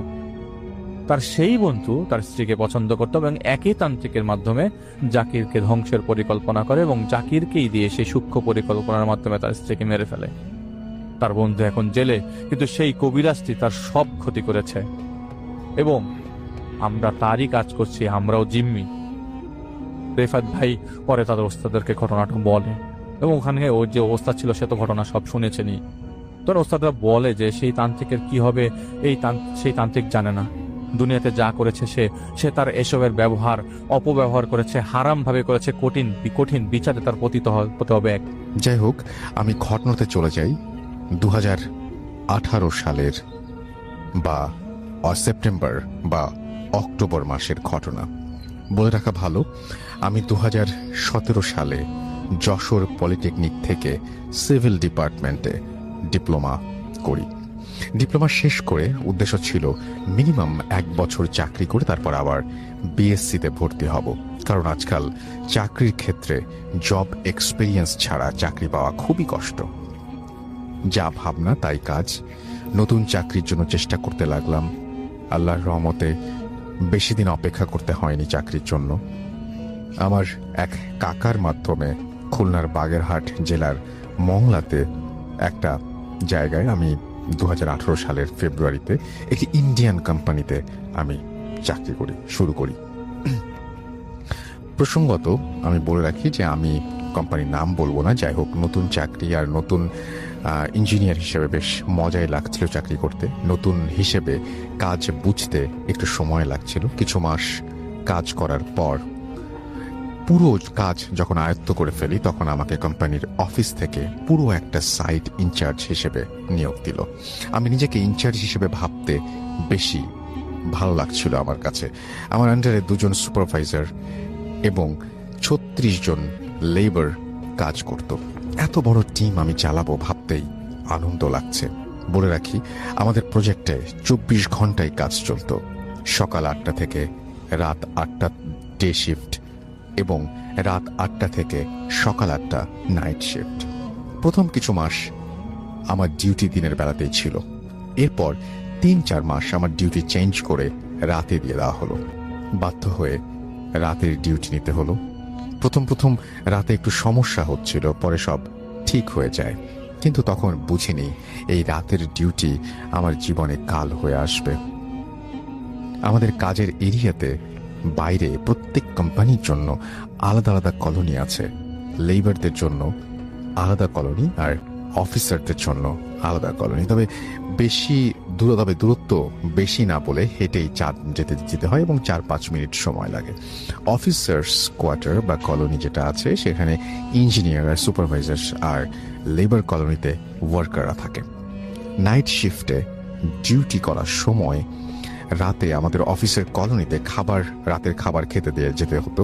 বলে রাখি, অফিসের কলোনিতে যেতে হলে একটা কাশবনের ভেতর থেকে যেতে হতো। কাজের তেমন চাপ না থাকলে রাতে আগেই খেতে চলে যেতাম এবং যেদিন একটু চাপ থাকতো সেদিন যেতে একটু রাতই হয়ে যেত। তারিখ ঠিক মনে নেই। সেদিন কাজের চাপ তেমন না থাকায় রাত 9টায় খেতে চলে আসি অফিসার্স কলোনিতে। খাওয়া শেষ করে রুমে ঢুকি রেস্ট নেওয়ার জন্য। রেস্ট করে আবার তাড়াতাড়ি করে আমি আমার ওয়ার্কিং এরিয়াতে চলে যাই। আমি আমার এরিয়াতে ঢুকতেই দেখি জটলা হয়ে লোক বসে আছে এবং তারা গল্প করছে। আমাকে দেখে সবাই উঠে দাঁড়ালো। স্যার বসেন বলতেই একজন চেয়ারে গিয়ে দিল। আমি একটু ধমকের সুরেই বললাম, কাজ বাদ দিয়ে সবাই বসে গল্প করছেন কেন? সবাই চুপ করে আছে। হঠাৎ লেবারদের মধ্যে একজন বলে উঠল, স্যার আপনি ঘটনা কিছু জানেন না? আমি বললাম, কিসের ঘটনা? বলে রাখি এখানে যে আমি রাতে ডিউটি করার পর সারাদিনই এক প্রকার ঘুমাতাম, শুধু খাওয়ার সময় উঠতাম, ঘুম না আসলেও শুয়ে থাকতাম। যাই হোক, আমি চেয়ারে বসতে বসতে লেবারটি বলল, স্যার গতকাল রাতে তো লেবার কলোনিতে একজনকে ভূতে ধরেছিল। ভূতের কথা শুনে একটু আগ্রহ হলো ঘটনা জানার জন্য। এবার সবাই দেখলাম একটু নর্মাল হয়ে জড়সড় হলো। সে বলতে লাগলো, আমাদের কলোনিতে গতকাল মাঝরাতে হঠাৎ কান্নার আওয়াজ, গুনগুন কান্না। একজন বুঝতে পারলো তার খাটের পাশ থেকেই কান্নার আওয়াজ আসছে। সে ভয়ে অন্য একজনকে ডাক দিল। এবার কান্নার আওয়াজ যেন আরো বেড়ে গেল। এভাবে বাড়তে বাড়তে এত তীব্র হলো যে কেউ আর ঘুমোতে পারলো না। এক প্রকার সবাই ঘুম থেকে উঠে গেল এবং রুমের আলো জ্বালানো হলো। কান্নার শব্দ কোথা থেকে আসছে তাই খোঁজা হলো। খুঁজতে খুঁজতে দেখা গেল একটা ছেলে তারই বেডের নিচে বসে কাঁদছে। সবাই তাকে হাত ধরে টানতে টানতে বাইরে নিয়ে আসলো, কিন্তু কিছুতে তাকে বাইরে বের করা যাচ্ছিল না। তাদের মধ্যে অনেকে বলতে লাগলো, হয়তো ওর বাসার কথা মনে পড়ছে তাই কাঁদছে। বলে রাখি, এই ছেলেটি আমাদের কোম্পানিতে নতুন জয়েন করেছিল। আবার অনেকে বলতে লাগলো, হয়তো ওর বাসা থেকে কোনো খারাপ সংবাদ এসেছে তাই কাঁদছে। একজন ওর হাত ধরে টানতে লাগলো, কিন্তু ছেলেটির গায়ে এত শক্তি ছিল যে ধরাধরি করার পরও ছেলেটিকে খাটের নিচ থেকে বের করা যাচ্ছিল না। কিছুক্ষণ পর ছেলেটি নিজে থেকেই বের হয়ে আসলো। ছেলেটি বের হবার পর সবাই যা দেখলো তা দেখবে বলে কেউ ভাবেনি। সবাই দেখলো ছেলেটির চোখ একদম রক্তের মতো লাল। সবাই দেখে অনেকটা ঘাবড়ে গেল। তখন রাত 1:30 বাজে। এত রাতে কোথায় যাবে, কি করবে ভেবে না পেয়ে সকালে অথরিটিকে জানানো হবে এই ভেবে রাতে সবাই ঘুমিয়ে পড়ল। ছেলেটির তেমন কোনো সমস্যা হচ্ছে না বলে সেও ঘুমিয়ে পড়ল। যাই হোক, ঘটনা এখানে শেষ হলে ভালো হতো। ওই রাতে তখন রাত 3টা হবে, একজন বাথরুমে যাবে বলে উঠল। রুমের আলো জ্বালাতেই দেখল সেই ছেলেটি শূন্যের ওপর ভেসে আছে আর তার বিছানা উল্টা পাল্টা করে। সে এটা দেখেই চিৎকার দিয়ে উঠল। সাথে সাথে আবার সবাই জেগে উঠল। উঠে সবাই একই অবস্থা দেখলো। যাই হোক, ওই দিনের বেলা ঘটনা ওখানে শেষ হলো। এসব বলার মাঝখানে দেখলাম একটা লোক দৌড়ে আমাদের দিকে আসছে। এসে সে হাঁপাতে হাঁপাতে বলছে, স্যার আমাদের কলোনিতে খুব খারাপ অবস্থা, মানুষজন অতিষ্ঠ হয়ে যাচ্ছে, আর থাকা যাচ্ছে না। আমি বললাম, কি হয়েছে আবার? আজকেও রাতে হঠাৎ কান্নার শব্দ। সবাই আজকেও খুঁজতে খুঁজতে দেখলো আমাদের খালেক ভাই রুমে বাইরে বসে গুনগুন করে কাঁদছে। সবাই মিলে তাকে তুলে রুমের ভেতরে নেওয়ার চেষ্টা করছে, কিন্তু খালেক ভাই গায়ে এত ওজন আর শক্তি, কেউ তার সাথে পারছে না। আমি বললাম, কোন খালেক ভাই?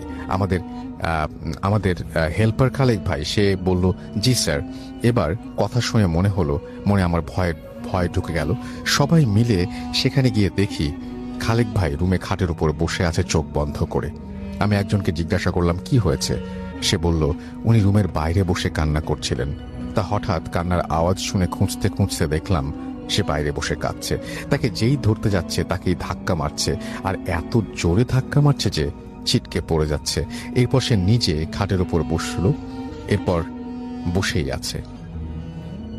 যাই হোক, এরপর সবাই কাজের এরিয়াতে চলে আসলাম। ওই দিন রাতে আর কিছু হয়নি।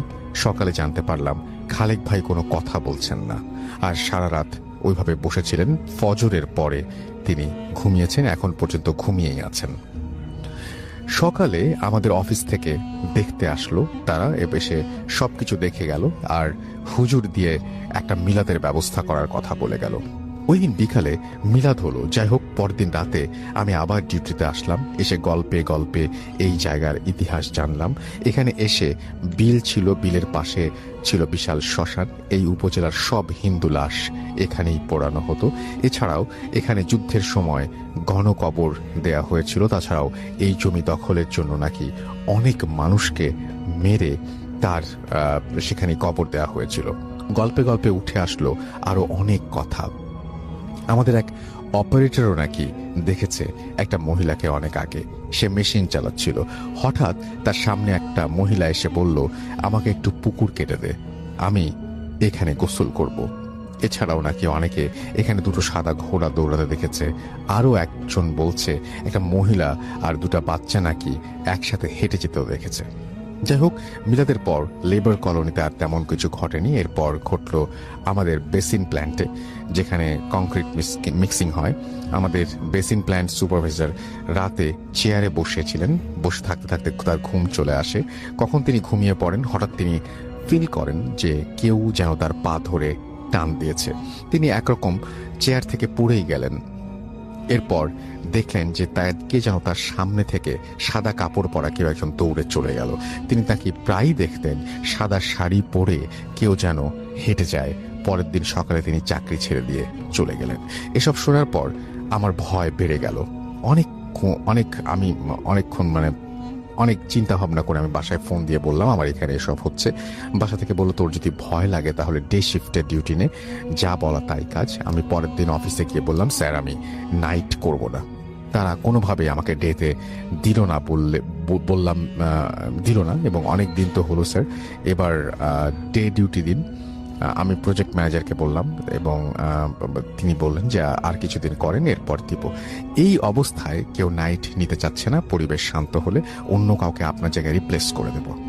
যাই হোক, কোনোভাবেই ডেতে ডিউটি নিতে পারলাম না।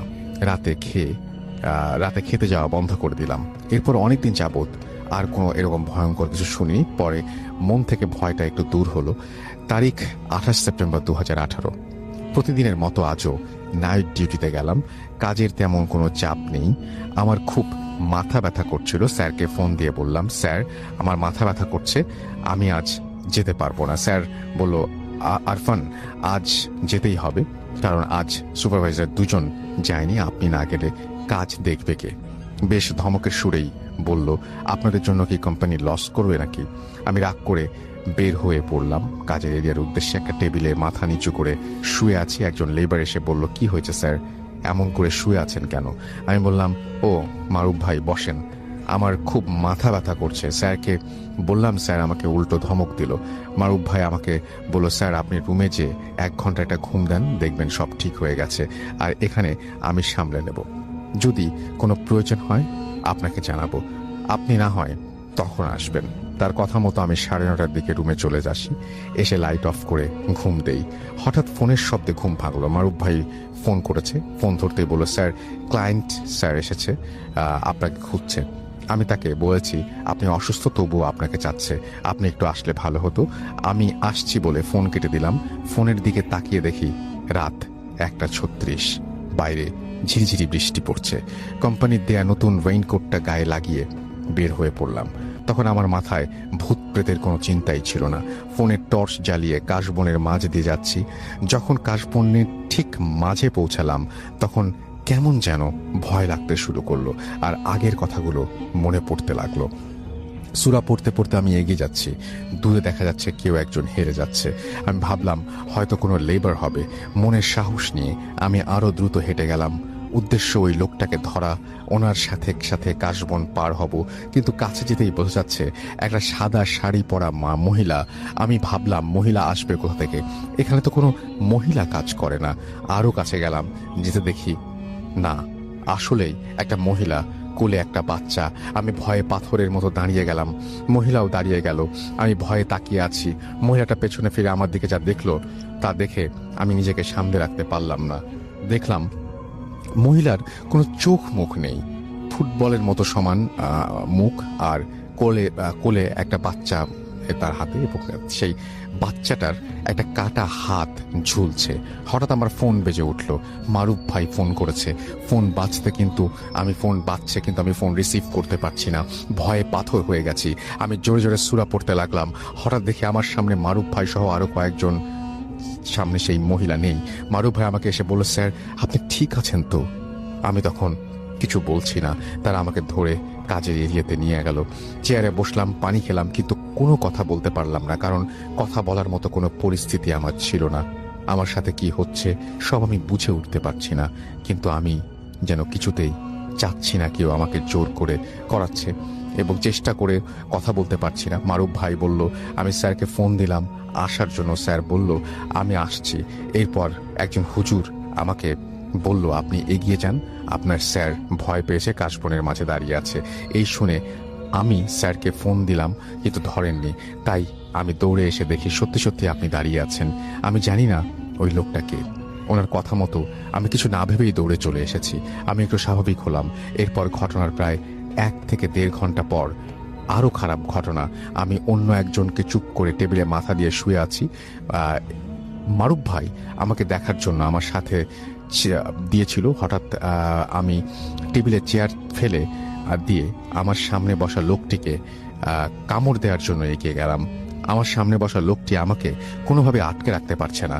তাদের কথা মতো আমার গায়ে নাকি এত শক্তি ছিল যে কোনো সাধারণ মানুষের গায়ে এত জোর থাকে না।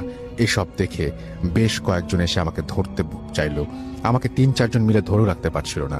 এই ঘটনাটুকু আমি মারুফ ভাইয়ের কাছ থেকে জেনেছি, কারণ এই সময় কি হয়েছিল তা আমি জানি না।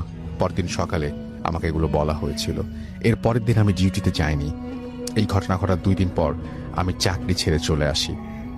কোম্পানি আমাকে ছাড়তে চাচ্ছিল না কোনোভাবেই। যে কোনোভাবে হোক আমি সেখানে রেজিগনেশন লেটার দিয়ে আমি সেখান থেকে চলে আসি। এরপরে সেখানে খোঁজ নিয়ে জানতে পারি যে খাটের নিচে বসে যে ছেলেটা কান্না করছিল তার সাথেই নাকি এই খারাপ জিন ছিল।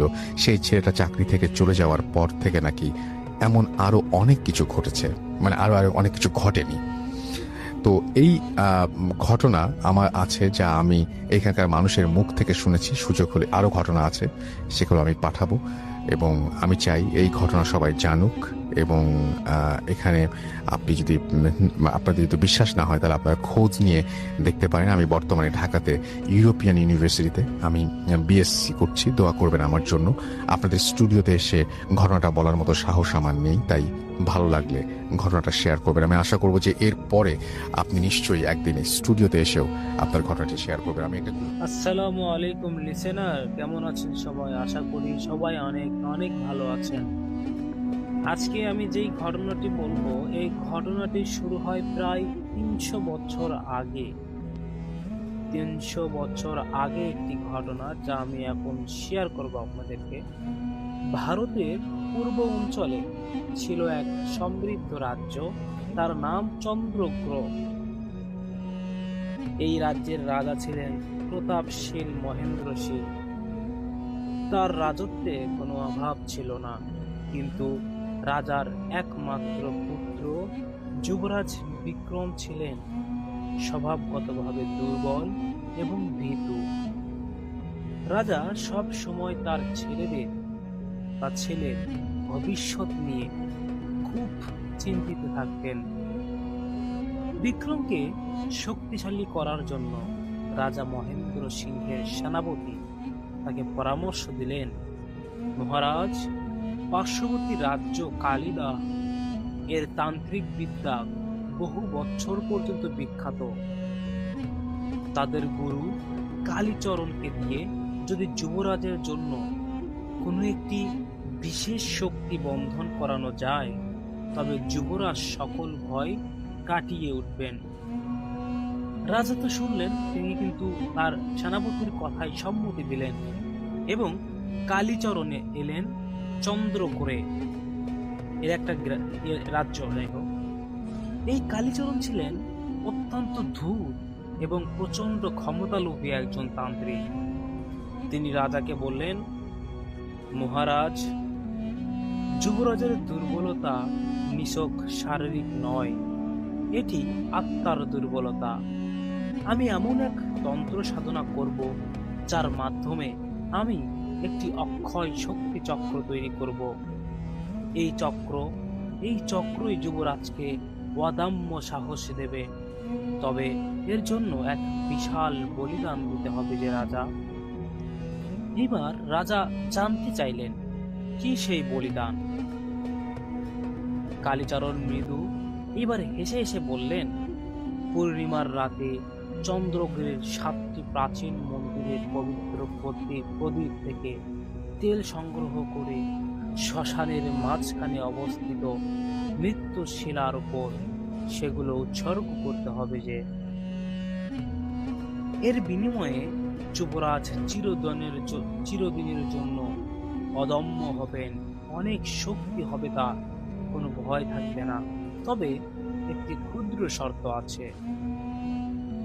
প্রতি বছর অন্তর রাজবংশের একজন সদস্যকে স্বেচ্ছায় সেই শক্তি চক্রে রক্ত খাজনা দিতে বা দিয়ে বলিদান হবে। যদি না হয় তবে চক্রটি অভিশাপ হয়ে পুরো রাজবংশকে গ্রাস করবে। তার কথা শুনে এবার শর্ত অনুযায়ী রাজা মহেন্দ্র সিংহ নিজের পুত্রের ক্ষমতার লোভে সেই ভয়ঙ্কর চুক্তিতে রাজি হয়ে গেলেন। কালীচরণ তার কালো জাদু প্রয়োগ করলেন, মানে কালো জাদুর প্রসেস তৈরি করে সেই কালো জাদু তৈরি করা শুরু করলেন। এক ভয়ঙ্কর পূর্ণিমার রাতে যখন চাঁদ রক্তিম আভায় ঢেকেছিল শ্মশানের মৃত্যু শিলার উপর, তিনি সেই অক্ষয় শক্তি চক্র প্রতিষ্ঠিত করলেন। এই জাদুর ফলেই যুবরাজ বিক্রম রাতারাতি এক সাহসী এবং দুর্ধর্ষ যোদ্ধায় পরিণত হলেন। কিন্তু অভিশাপ শুরু হলো প্রথম 25 বছর পূর্ণ হলো। রাজা মহেন্দ্র সিংহ যিনি তখন বার্ধক্যে উপনীত হলো, সেই রক্ত খাজনা দিতে অস্বীকার করলেন। তিনি ভেবেছিলেন কালীচরণের চুক্তি হয়তো মিথ্যা ছিল। ঠিক সেই রাতেই চন্দ্রগড়ের আকাশ ঘন কালো মেঘে ঢেকে গেল। রাজবাড়ির সব আলো নিভে গেল। রাজ্যের ইতিহাসে প্রথমবার দেখা গেল বিক্রম, যিনি এখন রাজা, মধ্যরাতে নিজের তরবারি হাতে নিয়ে রাজসভার দিকে ছুটে যাচ্ছেন। এইবার পরের দিন সকালে দেখা গেল রাজা আর রাজার প্রধানমন্ত্রী এবং রাজকোষের রক্ষক রহস্যময়ভাবে তাদের মৃত্যু হয়ে গিয়েছে। তাদের শরীরে ছিল গভীর ক্ষত, যা দেখে মনে হচ্ছিল কোনো হিংস্র পশু তাদের ছিঁড়ে ছিঁড়ে খেয়েছে। রাজ্যের মানুষ ভয়ে গুজব রটাতে শুরু করলেন রাজা বিক্রম আসলে একটা রক্ত পিপাসু নিশাচরের মতো হয়ে আছেন। নিশাচর এরপর প্রতি বছর 25 বছর অন্তর সেই শক্তি চক্রের অভিশাপ প্রকট হতে লাগলো। চন্দ্রকের সিংহাসনে যিনিই বসতেন 25 বছর পূর্ণ হওয়ার পর তিনি ধীরে ধীরে অস্বাভাবিক আচরণ শুরু করতেন। প্রতি বছর পর পর পূর্ণিমার রাতে রাজবংশের একজন সদস্য গভীর ঘুমে থাকাকালীন মারা যেত এবং তাদের দেহ থেকে সমস্ত রক্ত শুষে নেওয়া হতো। সাধারণ মানুষ জানতো এটি এক নিশাচর রাজার প্রকাণ্ড কাজ, কিন্তু আসলে এটা ছিল সেই কালো জাদুর অভিশাপ যা রাজবংশকে ভেতরে ভেতরে শেষ করে দিচ্ছিল। এইবার তারা বুঝতে পারছিল না সেই অক্ষয় শক্তি চক্র এখন আর শক্তি দিচ্ছে না, বরং বংশের রক্ত শোষণ করে নিজের ক্ষমতা বজায় রাখছে। রাজবাড়ি ধীরে ধীরে একটি আতঙ্কের স্থানে পরিণত হলো। এই ঘটনার 300 বছর পর সেই রাজবংশের শেষ বংশধর আর্য সিংহ, এই আর্য সিংহের উপর অভিশাপের ভার পড়ল।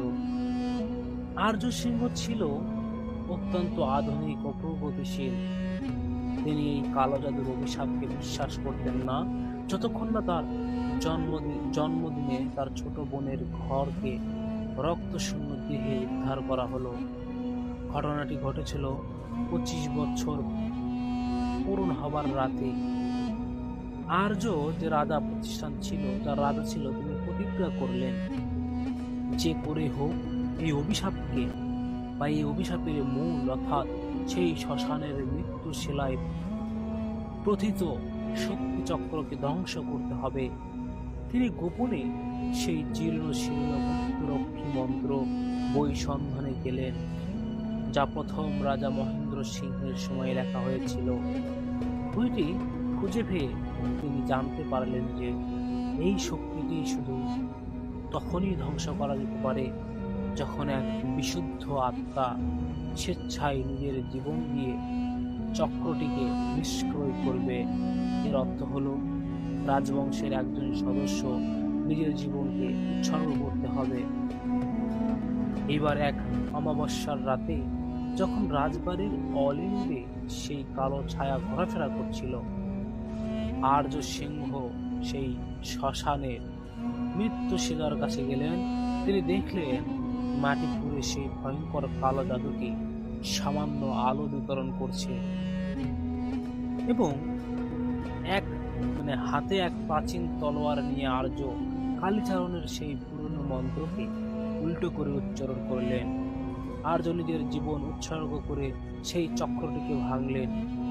যখন তিনি সেই নিঃশ্বাস ত্যাগ করলেন, তখন চন্দ্রকোণের উপর থেকে সেই কালো মেঘ চিরদিনের জন্য সরে গেল। অভিশাপটি চিরতরে মুক্ত হয়ে গেল। পরের দিন সকালে গ্রামের মানুষ দেখল রাজবাড়ির নীরব, কিন্তু তারা অনুভব করলো শত বছরের সেই রক্ত পিপাসু সায়াহ্নের অভিশাপ আজ আর নেই। রাজবংশ শেষ হলো, কিন্তু গ্রাম মুক্ত হলো সেই ভয়ঙ্কর কালো জাদুর হাত থেকে। আসলে একটি কালো জাদু কতটা ভয়ঙ্কর তা নিজের জীবনের সাথে না ঘটা পর্যন্ত কেউ উপলব্ধি করতে পারে না। আমি বলবো যে আপনারা সবাই এরকম কালো জাদু থেকে সবসময় দূরে থাকবেন। তো আমরা চলে যাব ঘটনায়। এখন আমাদের সঙ্গে আছেন ডক্টর আলিফ, তার কাছে যাব এবং ডক্টর আলিফ একটা সুখবর দিয়েই আশা করছি আপনাদের ঘটনাটা শুরু করবেন। তো আমরা চলে যাচ্ছি তার কাছে। আসল ভাই, সবাইকে আসসালামু আলাইকুম লিসেনার্স। আমি ডক্টর আলিফ, অনেকেই নতুন এসছেন তাদের জন্য আবার পরিচিত হচ্ছি। যে ঘটনাটা আজকে শেয়ার করব সেটা আমার খুব কয়েকদিন আগেই শোনা, আমাদের এলাকার এক বড় ভাইয়ের পরিচিত আর কি। তো শুরুতে ঘটনাটা আমি হসপিটালেই শুনি, পরবর্তী সময়ে আমার তার সাথে দেখা করার সুযোগ হয়। আসলে এলাকা ভিত্তিক লোক তো তার কথা আমি আগেও শুনেছিলাম, কিন্তু এতটা ক্লোজ করে শোনার অভিজ্ঞতা আগে ছিল না বা সময় হয়ে ওঠে নাই। এবার সময়টা বের করে আমি ঘটনাটা শুনি এবং ঘটনা শোনার পর তার সাথে দেখা করি, তার পরিবারের সাথে দেখা করি। ঘটনাটা হচ্ছে জুবাইর নামে একটা বড় ভাইয়ের আমার এলাকার। তিনি 2001 সালে তার সাথে একটা ঘটনা ঘটে রাজশাহীতে। আচ্ছা, তারপর থেকে রাসেল ভাই বলা যায় যে একটা নোটিসেবল পার্সন হয়ে যায় এলাকার মধ্যে। তিনি আসলে ওই ঘটনার কেন্দ্রিক, কিন্তু সবাই তার এই ঘটনার কথা জানে না। যাকে ঘটনার শুরুতে চলে যাই, তো উনি রাজশাহীতে পড়াশোনার জন্য যান। তো সেখানে যে ইউনিভার্সিটিতে পড়বেন তার আশেপাশে একটা মেসের মতো আর কি ভাড়া নিয়ে ওঠেন আর কি। তো সেখানে সিট ভাড়া নেন। তো সেই বাড়িটা আসলে বাড়ির ডেসক্রিপশনটা হালকা একটু দিয়ে রাখি। এটা 3 তলা বাড়ি এবং 3 তলা বাড়িটার 3 তলাতে তিনি একটা রুমের মধ্যে একটা সিট ভাড়া নেন আর কি। আচ্ছা। তো যেদিন বাড়িওয়ালার সাথে কথাবার্তা করে কন্ট্যাক্ট করে তার জিনিসপত্র নিয়ে ওঠেন সেখানে ঢাকা থেকে তো সেখানে তার রুমমেট হিসেবে হামজা নামে একটা লোক পান। তো পাশেই একটা রুম ছিল, সেই রুমে আরো 2জন লোক ছিল। একজন নাম হচ্ছে আফসার উদ্দিন নামে একজন লোক ছিল, আর সাথে আরেকজন লোক ছিল, কিন্তু তার নামটা আসলে আমি নিজেও মনে করতে পারছি না এবং তিনিও মনে করতে পারছেন না, কারণ পাশের রুমের লোকদের সাথে এতটা ওঠা বসা ছিল না। নিজের রুমে যে হামজা ভাই, তার সাথে বেশ আস্তে আস্তে খাতির হয়ে যায় আর কি। কথাবার্তা বলতো, কথাবার্তার ফাঁকে ফাঁকে অনেক কিছু শেয়ার করতো, নিজের কথাবার্তা, নিজের পার্সোনাল কথাবার্তা, ফ্যামিলির কথাবার্তা। তো উনি বললো যে জুবাইর ভাইয়ের ভাষা মতে যে এই 1 মাসের মধ্যে আমি যতদিন এই বাসায় ছিলাম, এই থাকা অবস্থায় তার আমি কিছু জিনিস লক্ষ্য করি। ফর এক্সাম্পল, তিনি মাঝে মধ্যেই রাতের বেলা, এটা ঠিক রাত 8টার পর থেকে 10টার মধ্যে হতো, 2 হাত দিয়ে এত জোরে শক্ত করে মাথা চেপে ধরতেন, যদি সাধারণ কোনো মানুষের মাথাটা এভাবে ধরা হয় তাহলে রক্ত বের হয়ে যাবে। আচ্ছা, এত প্রেসার দিয়ে। তা আমি খুব নিজেই মাঝে মধ্যে ভয় পেয়ে যেতাম, তিনি আসলে করছে কি, দেখি কি মানসিকভাবে অসুস্থ হতো। আমি মাঝে মধ্যে একটু জিজ্ঞেস করতাম কি অবস্থা। তো উনি নর্মালি ওয়াশরুমে যে মুখ টুক ধুয়ে ফ্রেশ হয়ে কাটিয়ে দিতেন। আচ্ছা। তো এই কিছুক্ষণ পরে, এই মাথা ধরার পরপরই সে আরেকটা জিনিস লক্ষ্য করতো যে ওই টেবিলের উপরে উনি কি জানি লিখতো খাতার মধ্যে। আসলে কি লিখতো এটা উনি কখনো দেখার প্রয়োজন মনে করেন নাই। আচ্ছা। তো যাকে এইসব জিনিসগুলো তার আস্তে আস্তে থাকার পর তিনি লক্ষ্য করতে থাকে। আরেকটা জিনিস খুব ইম্পর্টেন্ট, যে আমি বলেছি বাড়িটা 3 তলা এবং 3 তলায় থাকতেন, ঠিক নেক্সট ফ্লোরটাই হচ্ছে ছাদ। আচ্ছা। তো রাত 12টা হলেই উনি প্রতিদিনই ছাদের দিকে যেতেন আর কি। তো 2001 সাল তো এত টেকনোলজিক্যাল উন্নতি হয়নি তখন। তো তো উনি মনে করেছে যে হয়তো সিগারেট টিকেট খেতেই যায়, হয়তো বা ও সিনিয়র মানুষ, ওনার সাথে যে লাভ কি, বয়স ওনার থেকে সিনিয়র আর কি, জুয়ের ভাই থেকে সিনিয়র, উনি তখন স্টুডেন্ট আর তিনি চাকরি করেন। হুম। তো রেগুলারলি কথাবার্তা হতো, কিন্তু ওই ইনসিডেন্ট গুলো সে প্রায় সময় লক্ষ্য করতো যে মাথাটা চাপ দিয়ে আছে। আচ্ছা। সেদিন রাসেল ভাই অনেক বৃষ্টি হচ্ছে হুম হুম। আর পরীক্ষা ঘনিয়ে আসছে, মাস দুয়েক পর আর কি।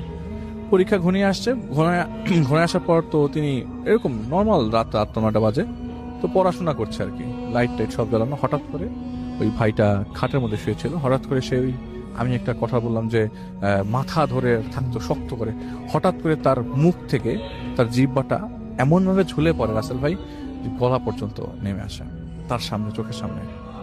তো উনি ভেবে উঠতে পারতেছে না, তাড়াহুড়া করে মাথায় পানি দিবে বা কিছু একটা, কারণ তার জানা মতে রাসেল ভাই মানুষ নাক পর্যন্ত হায়েস্ট জিহ্বা লাগাতে পারে, হায়েস্ট বা এর থেকে একটু বড়, কিন্তু গলা থেকে নিচে নেমে যাবে এত বড় জিহ্বা উনি এটা আগে কখনো দেখেন নাই।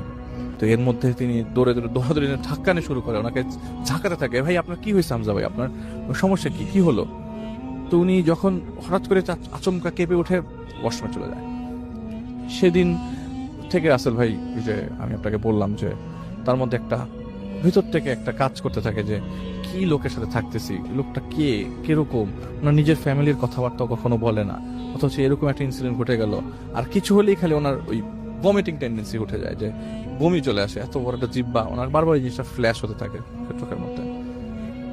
তো কিছুদিন পর উনি একটা জিনিস চিন্তা করে যে উনি যে প্রতিদিন 12টার দিকে ছাদে যায়, ওনার সাথে কি ওনার পিছনে একদিন যাবো ছাদে, কোথায় যায়, কি করতে যায়। তো হঠাৎ করে সেদিন সন্ধ্যার সময় প্রচন্ড বৃষ্টি হয়, তো ছাদ বেশ পিচ্ছিল।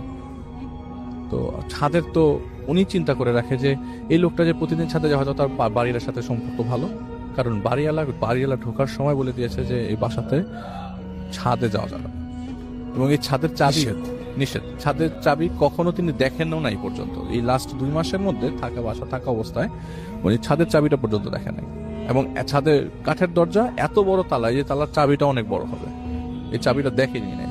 তাহলে হয়তো বা তার কানেকশন আছে বাড়িওয়ালার সাথে, নইলে সে প্রতিদিন রাত্রেবেলা 12টার দিকে কোথায় যাবে। তো উনি ওই দিন সন্ধ্যার সময় বৃষ্টি হয় এবং রাত্রেবেলা ঝিরঝির বৃষ্টি হতে থাকে। উনি দেখলেন 12টার সময় ওই লোকটা আবারও পড়ার টেবিল থেকে উঠে সে ছাদের দিকে রওনা হচ্ছে।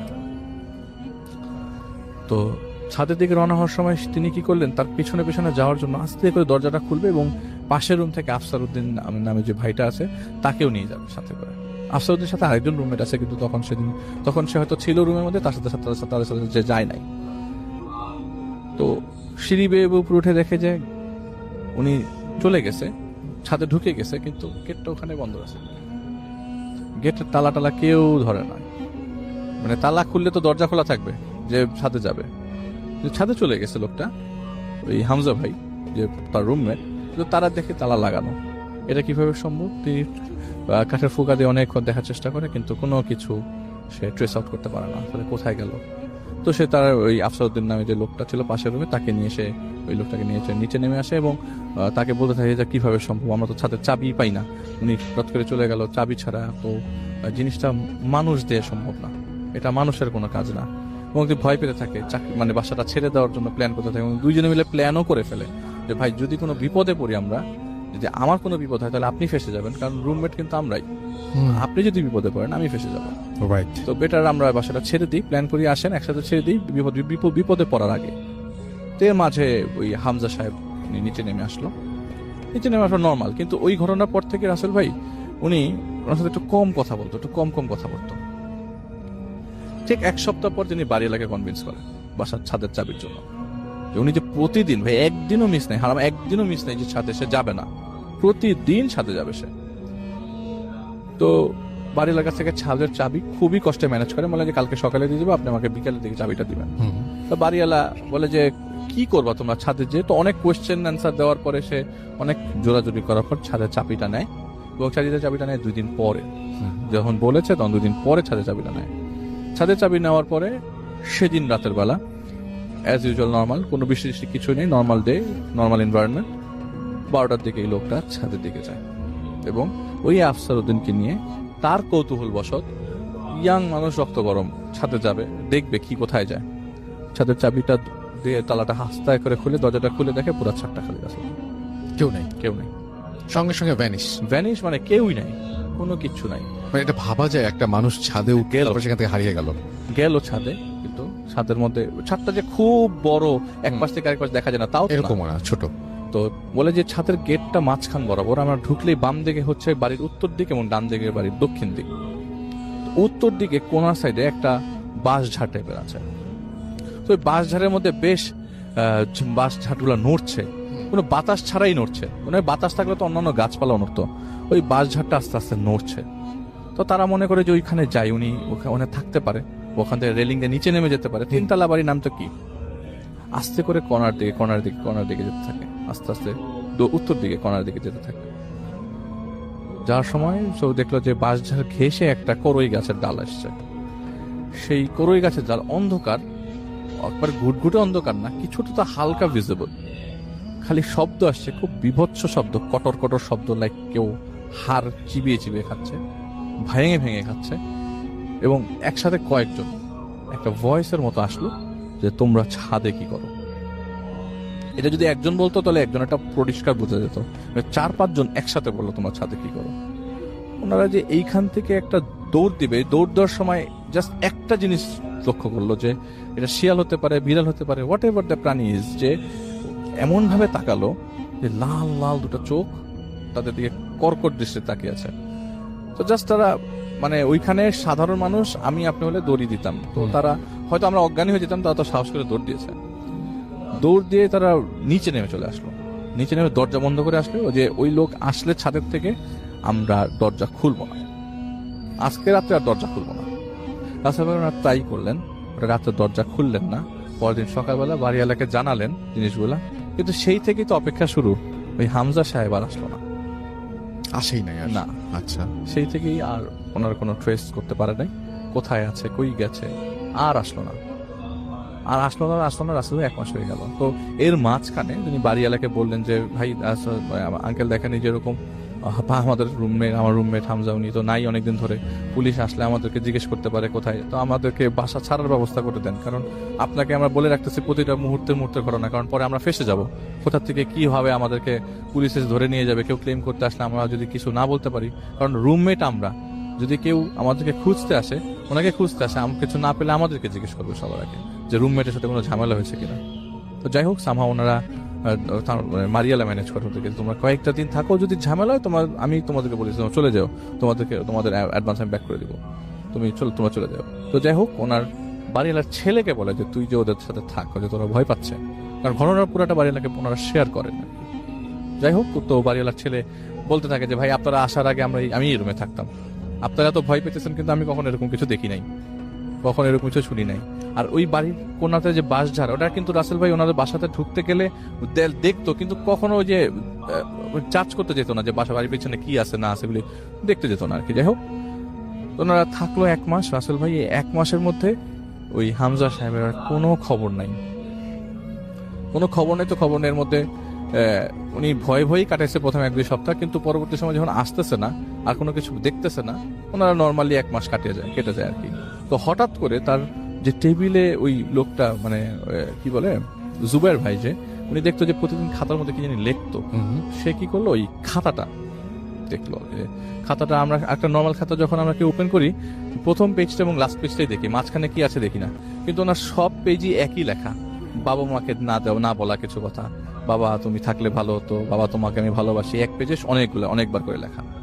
হয়তো উনি কোনো রুগী ছিল বা কিছু একটা হয়েছে তার সাথে, বা উনি কি আসলে মানুষ ছিল, এইটা এরকম কোয়েশ্চেন আর কি।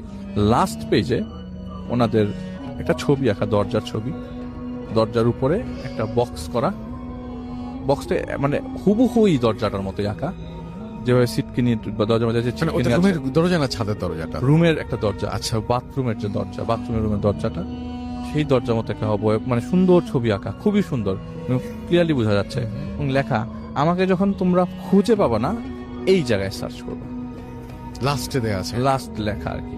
এই ছবিটা তারই আঁকা। আচ্ছা, সেই এঁকেছে, কারণ খাতা তো এর মধ্যে কেউ ধরে নাই, আর লাস্ট 1 মাস এই রুমে কেউ ঢোকে নাই, তারা ছাড়া তো এই রুমে কেউ ঢুকবে না, আর এর মধ্যে নতুন কেউ ভাড়াও নেয় নাই। কারণ ওই বাড়িওয়ালার ছেলে তার সাথে থাকে, ঘুমায়। তো বাড়িওয়ালার ছেলেও তো এক ধরনের উইটনেস। তো যাই হোক, উনি দেখে যে ওই ছবিটার সাথে তার ওয়াশরুমের যে দরজার উপরে, আগেকার বাড়ি মানে এখনো অনেক বাড়িতে আছে যে রুমের দরজার উপরে একটা ছোট ছোট রুম খোপ খোপ করে রাখা, কিছু জিনিসপত্র রাখার জন্য, বা ওই প্যাসেজটা দিয়ে হয়তো বা যে আপনার স্যানিটারি প্যাসেজ গুলো যায় আর কি। তো যাই হোক, এরকম গন্ধ কখনো আসে নাই বা এরকম কিছু তারা ট্রেস আউট করে নাই। তো প্রথমে তারা চেয়ার দিয়ে ওই দরজাটা খোলার ট্রাই করে, ওই ছোট খোপটা খোলা ট্রাই করে, পারে না, কারণ হাইটের সাথে ম্যাচ করে না। পরে নিচে থেকে বাড়ির কাছ থেকে একটা মই নিয়ে আসে এবং তার বাড়ির ছেলে ওই মুহূর্তে প্রেজেন্ট ছিল। তো মই নিয়ে ওইটা খুলে দেখে যে একটা বস্তা, এবং ওই বস্তা থেকে শুকনো রক্ত গড়িয়ে আসছে, যে ওইটা শুকিয়ে গেছে, রক্তটা শুকনো আর কি। এবং খুব বেশি দিনের না, হয়তো 15-20 দিনের ঘটনা। এবং গন্ধ বিকট, পটকা গন্ধ। তো তারা তো এখানে যাবেও না এত এই গন্ধ থেকে। ইঁদুর মরা গন্ধ খুবই নর্মাল, এটা এর থেকেও খারাপ গন্ধ। তো বাড়িওয়ালাও এসে দেখে, মানে মইতে উঠে দেখে যে আসলেই কিছু একটা আছে। তো তারা পুলিশকে ডাকে এবং পুলিশ এসে ওই বস্তাটা নামে। বস্তাটা খোলার পর দেখে ওখানে 22 টুকরা লাশ ওইটার ভেতরে, ওই খোপের ভেতরে। ওই 22 টুকরা লাশ, প্রত্যেকটা অঙ্গ প্রত্যঙ্গে কামড়ের দাগ, এবং সব মাংস ক্ষয়ে যায় না, কিছু কিছু মাংস লেগে আছে। গন্ধ বাড়ির নিচে, এই গন্ধতে ওনাদের থাকাই মুশকিল, বাড়ির নিচে নিয়ে গেছে। তারপরও দেখছো লোকজন, এলাকা উৎসুক জনতার ভিড়ও হয়ে গেছিল ওই জায়গায়, অনেকে দেখতে এসছে যে ছোপ ছোপ ছোপ ছোপ কামড়ের দাগ, মাথার চুল আছে প্রপারলি, মানে মোটামুটি সবকিছুই নাই ওখানে। মানে একদম অবস্থা খুবই খারাপ, বিভৎস। খালি একটা জিনিস স্ট্রেস করতে পেরেছে, যে হামজা সাহেবের যে পাঞ্জাবিটা, সেই পাঞ্জাবি দেখে বুঝতে পেরেছি যেটা হয়তো উনি হবেন আর কি। তো এইটা তো রাসেল ভাই খুবই অলৌকিক, যে 1 মাসের মধ্যে তার সাথে এই ঘটনাটা কোথায় লিখে, সেই ছবিটা লিখে সেখানে সে লিখে গেছে যে তোমরা যদি কোথাও আমাকে না পাও তাহলে এই জায়গা। সেটা খুবই তো হলো। তো যাই হোক, রাসেল ভাই এরপরে ওই পুলিশ দেখে যে এখানে কেস করার কোনো লোক নাই, ওনার কোনো আত্মীয় স্বজন নাই, চারিপাশে ঘেটে ওনার কোনো আইডি কার্ড বের করতে পারে নাই, কিছু খুঁজে বের করতে পারে নাই, কিছু না, খালি কোন কেসই করতে পারে না। অ্যাকাউন্টিং এর কিছু একটা বই তার টেবিলের মধ্যে, তার ব্যাগ, কাপড় চোপড়, কোনো ধরনের কিছু টাকা পয়সা, এছাড়া কিচ্ছু নাই রাসেল ভাই, আর কিচ্ছু না। Not even a single thing যেটা দেশে ট্রেস আউট করতে পারছে কোন এলাকার লোক, কোন এলাকার ছেলে। তো যেহেতু ক্লেম করার কোনো লোক নাই, মানে পুলিশ নিজের থেকে একটা জেনারেল ডায়েরি করে ওইটা পোস্টমর্টেম করে পরে দাফন করে ফেলে। কিন্তু এর পরবর্তী সময়ে পুলিশ কি করলো না করলো এইটা নেওয়ার কোনো ইচ্ছা তাদের নাই। তাদের ধান্দা হলো কখন বাসাটা ছাড়বে, সেটাই তো মানে মেইন টেনশন তাদের। আপনি হলেও তাই চিন্তা করতেন প্রত্যেকে, হয়তো বা আপনি না জানিয়েই চলে যেতেন, যা আমার যা জিনিসপত্র থাকুক এই জায়গায় আমি থাকবোই না। কিন্তু তারপরেও তারা, পুলিশ বলে গেছে যে যতদিন পর্যন্ত এটার একটা ইনভেস্টিগেশন আমরা আপনাদের রিপোর্ট না দিই, তত পর্যন্ত আপনারা এখানে থাকবেন। তো যাই হোক, ওনার রুলস অনুযায়ী তাকে তাদেরকে থাকতে হয় এই জায়গায়। একটা পর্যায়ে লাস্ট মোমেন্টে পুলিশ যখন অব্যাহতি দিয়ে যে না আপনারা যেতে পারেন, বা আপনারা এখান থেকে ছেড়ে চলে যেতে পারেন, কোনো সমস্যা নেই, পরে তারা ওই বাসাটা ছেড়ে দেয়। কিন্তু যেইটা তাকে এফেক্ট করে ফেলে রাসেল ভাই, মানে এটা মানে ওনার জন্য কাল হয়ে দাঁড়াবে নাকি, মানে মানুষজন কিভাবে চিন্তা করবে। প্রথমে আমিও বিশ্বাস করি নাই, প্রথমে বিশ্বাসের পাল্লাটা আসলে ভারী হবে না, যারা বিশ্বাস করে তাদের পাল্লাটাই ভারী হবে। তো অনেকে বলে তার সাথে জিন আছে, এলাকায় অনেক বিড়বিড় করে কথা বলে, রাস্তা দিয়ে হাঁটার সময় বিড়বিড় করে কথা বলতে থাকে। অনেকে বলে তার সাথে জিন আছে, হয়তো অনেকে বলে সে জিন পালে, এবং মোস্ট ইম্পর্টেন্ট কথা, সে শিজোফ্রেনিয়ার রোগীর মতো হয়ে গেছে, যে সে ফিস ফিস করে খালি ওই একটাই শব্দ শুনতে পায় এখনো পর্যন্ত, যে তোমরা ছাদে উঠেছো কেন, সেটা এখনো। আসসালামু আলাইকুম রাসেল ভাইয়া, আশা করি ভালো আছেন এবং সুস্থ আছেন। আমি বরাবরের মতোই মাহমুদ সোহাইব, বগুড়ার এয়ারপোর্ট এলাকা থেকে বলছি। ভূত এফএমে আজ আমি নতুন না, প্রতিদিন প্রতিটা ইমেইল এপিসোডে বা প্রতিটা ঘটনায় কিন্তু আমি আপনাদের ঘটনা শোনাই। আমার নামটা বেশ পরিচিত, আপনারা বলতে পারেন, অনেকে আমাকে চেনেন। তো আমি ঠিক আরও একটি ঘটনা নিয়ে এসেছি। এটা একটা হিমালয়ে একটা তান্ত্রিক, যেখানে বসে তিনি জাদুবিদ্যা চর্চা করে আর কি। হিমালয়ের কোলে অবস্থিত ছোট্ট একটি জনবিচ্ছিন্ন একটি গ্রাম, যার নাম শান্তিপুর। এই শান্তিপুর ঘটনাকে কেন্দ্র করে এই গ্রামটি তার প্রাকৃতিক সৌন্দর্য এত বেশি ছিল যে যা গ্রামের মানুষরা কখনোই সেইটা ভুলতে পারেনি। গ্রামের ঠিক উপরে একটা পরিত্যক্ত পাথরের কুঠি ছিল, যা সবাই মায়া কুঠির নামে চিনত। এই ঘটনাটি প্রায় 100 বছর আগে শান্তিপুর ছিল সম্পূর্ণ সাধারণ একটি গ্রাম, কিন্তু গ্রামের শান্তি নষ্ট হলো যখন সেখানে এসে উপস্থিত হলো এক অদ্ভুত দর্শন তান্ত্রিক। ওই তান্ত্রিকের নাম ছিল শান্থানাম। তার চোখ ছিল রক্তবরণ, আর সে সময় সব আলখা পরে থাকত তিনি। শান্থানাম দাবি করত সে এসেছিল এই পাহাড়ের প্রাচীন শক্তিকে জাগানোর জন্য। গ্রামের লোকেরা তাকে ভয় পেত, কিন্তু তার অলৌকিক ক্ষমতা দেখে কেউ তার বিরোধিতা করেনি বা করতো না, মানে ভয় পেত তাকে দেখে। সে পাহাড়ের চূড়ায় এক পরিত্যক্ত মায়া কুঠিরটিকে তার সাধনা স্থল বানিয়ে নেয় তিনি নিজেই, তার শক্তি দিয়ে। কারণ গ্রামের মানুষরা তাকে কেউ বাধা দিতে পারবে না। তার শক্তি দিয়ে তিনি ওখানে এসে স্থানীয়র মতো তার জায়গা করে নিয়েছে। এই শান্থানাম সেই কুঠিরের শুরু করলো তার দীর্ঘ এবং ভয়ানক কালো জাদুর সাধনা। আমি প্রথমে বলে রাখি, কালো জাদুর ঘটনা এত পরিমাণ মানুষ পছন্দ করে যে নতুন কোনো কালো জাদুর ঘটনা বা অ্যাম্বুলেন্সের ঘটনা, এই ঘটনাগুলো কিন্তু তারা যখন শুনে যে কোনো অডিয়েন্স বা ভৌতিক আর্টিস্টের মুখ থেকে, তারা কিন্তু মনোযোগ সহকারে এই ভয়ঙ্কর কালো জাদুর ঘটনাগুলো শুনে। ঠিক আমি আমার অডিয়েন্সদেরকে বলবো, আপনারা আমার এই কালো জাদুর ঘটনাটি সম্পূর্ণ শোনেন, বুঝতে পারবেন ভয় কাকে বলে। চলুন চলে যাই ঘটনাতে। সে এমন এক শক্তি অর্জনের চেষ্টা করছিল যা প্রকৃত এবং প্রকৃতির সময়কে নিয়ন্ত্রণ করতে পারে, কিন্তু তার এই জঘন্য সাধনার জন্য সেই গ্রামে সহজ সরল মানুষকে তার বলি হিসেবে ব্যবহার করতেন।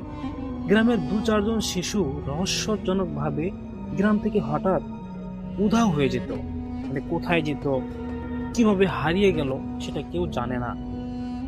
এক রাতে গ্রামের প্রধান কীর্তি কুমার সাহস করে কয়েকজন যুবক নিয়ে সেই শান্থানামের কুঠিরে বা আস্তানায় হামলা করলেন। তারা দেখলেন শান্তানাম, মানে যে জাদুঘর, ওই জাদুঘরের নাম কিন্তু শান্তানাম। এই শান্তানাম এক ভয়ঙ্কর মন্ত্র উচ্চারণ করছে এবং মাঝখানে একটি অগ্নিশিখা জ্বলছে। মানে মানুষ জাদুকররা যেমন ওই যে আগুন জ্বালায় যজ্ঞ করে আর কি, ঠিক তেমনই সেখানে মানবদেহের হাড় গোড় দেখা যাচ্ছিল। এইবার যে কীর্তি কুমার দল সাথে করে নিয়ে গেল, এই কীর্তি কুমারের দল শান্তানামকে ধরে পাহাড়ের খাদে ফেলে দেয়। মৃত্যুর ঠিক আগে এই শান্তানাম এক ভয়ঙ্কর অভিশাপ উচ্চারণ করে গেল, তোমরা আমাকে মেরেছ, আমি মরব না, আমি মিশে যাব এই পাহাড়ের পাথরের মধ্যে, আর আমার কালো জাদু এই গ্রামের প্রতিটি ঘরকে জ্বালিয়ে তুলবে। প্রতি পূর্ণিমার রাতে তোমাদের নিজেদের ঘরের ছায়ায় তোমাদের শত্রু হবে। আলো যেখানে পড়বে, ছায়া সেখানে জীবন্ত হবে। এই শান্তানাম তিনি কিন্তু এরকম একটা অভিশাপ দিয়ে যায় এই গ্রামের লোকজনের প্রতি। শান্তানাম মৃত্যুর পর গ্রামবাসী স্বস্তিতে নিঃশ্বাস ফেলে, কিন্তু তাদের শান্তি আর বেশি দিন টিকে থাকলো না। ঠিক প্রথম পূর্ণিমার রাতেই গ্রামে নেমে এলো এক শীতল অস্বাভাবিক অন্ধকার। কীর্তি কুমারের ছেলে রতন প্রথম শিকার হলেন। রতন তখন ঘরের দেয়ালে নিজেরই বিশাল একটা ছায়া দেখতে পেল এবং হঠাৎ সেই ছায়াটি যেন দেয়াল থেকে বেরিয়ে এলো। ঘরের দেয়াল সম্পূর্ণ কালো, মুখবিহীন, কিন্তু মানুষের মতোই তার আকার। রতন এবার উঠে দেখে চিৎকার করার আগেই সেই ছায়া তাকে টেনে নিয়ে গেল ঘরের কোণে।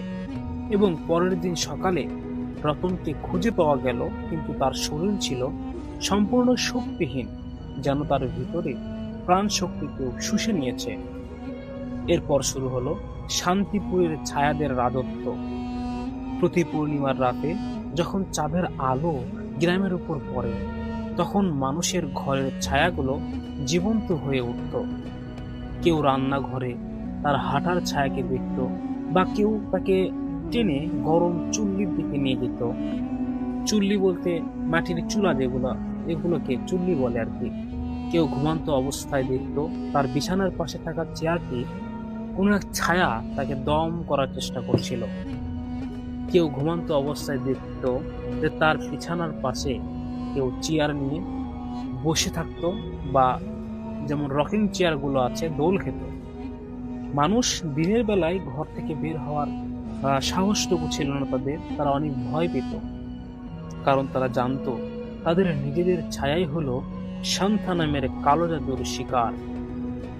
গ্রামের মানুষ আস্তে আস্তে সবাই বুঝতে পারলো যে এই অভিশাপ মূলত সেই মায়া কুঠির যেখানে সান্থা নামের সাধনার সমস্ত উপকরণ এবং মন্ত্রগুলো রয়ে গেছে। কেউ সাহস করে সেখানে যেত না।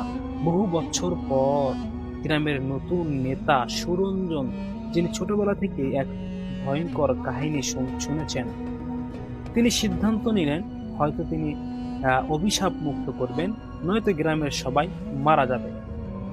সুরঞ্জন জানতে পারলেন শান্তা নামের জাদুর শক্তি হলো আলো ছায়ার ভারসাম্য নষ্ট করে দেওয়া।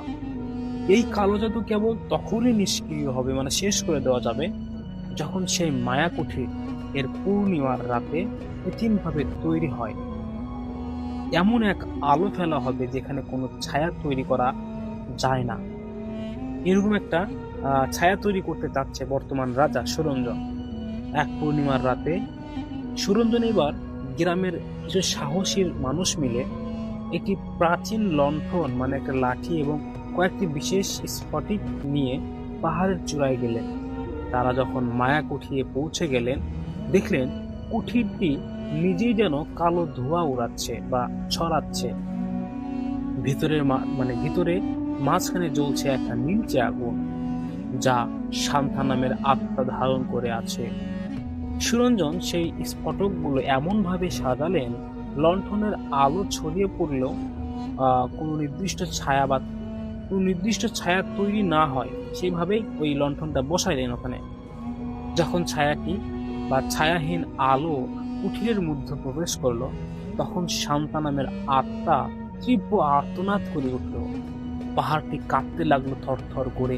কুঠিরের দেয়ালের সমস্ত ছায়াগুলো জীবন্ত হয়ে সুরঞ্জের দিকে ছুটে এলো, কিন্তু ছায়াহীন আলোর কাছে সে এসে এক মুহূর্তের মধ্যে বাতাসের মতো মিলিয়ে গেল। শান্তা নামের নীলচে আগুন দপ করে নিভে গেল। কুঠিরের পাথরটি দেয়ালে কালো রঙের একটি প্রতীক খোদাই করা ছিল, যেখানে ছিল এক অভিশাপের চিহ্ন। সেই প্রতীক ধীরে ধীরে ফেটে গেল এবং বিলীন হয়ে গেল। পরের দিন সকালে শান্তিপুরের আকাশে সূর্য উঠল। গ্রামের মানুষ দেখলো আর কোনো ছায়া তাদেরকে ভয় দেখাচ্ছে না। শান্তা নামের তান্ত্রিক প্রতিশোধ শেষ করা হলে গ্রামটি আবার শান্ত হয়ে গেল। শান্তিপুরের রাজ্যে আবার শান্তি বিরাজমান হলো।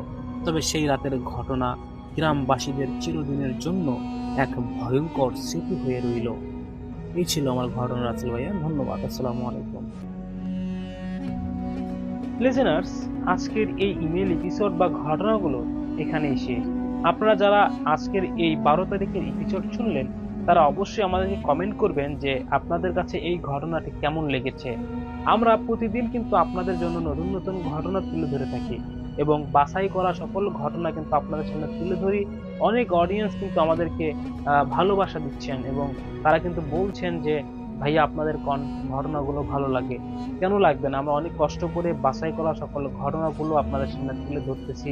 তাই বলবো, যারা আমাদেরকে এইভাবে ভালোবেসে আসতেছেন তাদেরকে অসংখ্য ধন্যবাদ। যারা এখনো আমাদের চ্যানেলটিকে সাবস্ক্রাইব করেননি, তারা অবশ্যই আমাদের চ্যানেলটিকে সাবস্ক্রাইব করবেন। তো অনেকেই আমাদেরকে ঘটনা পাঠান, তারা অবশ্যই আমাদের ঘটনা পাঠাবেন। প্রত্যেকটা বাছাই করা ইমেল এপিসোডের শেষে কিন্তু আপনারা আমাদের বলা ঘটনা অথবা আপনাদের দেওয়া ঘটনা কিন্তু শুনতে পারেন। এগুলো কিন্তু সম্পূর্ণ আপনাদের দেওয়া ঘটনা। আমি বলবো আপনাদের ঘটনা কিন্তু আমরা আরো চাই, আপনারা নতুন নতুন ঘটনা পাঠান। এটাই বলবো যে আমাদের সাথে থাকবেন, প্রতিদিন রাত 10টার ইমেল এপিসোডগুলো শুনবেন, বাছাই করা ঘটনাগুলো শুনবেন। সবাই ভালো থাকবেন, সুস্থ থাকবেন। দেখা হচ্ছে নেক্সট ইমেল এপিসোডে। আসসালামু আলাইকুম।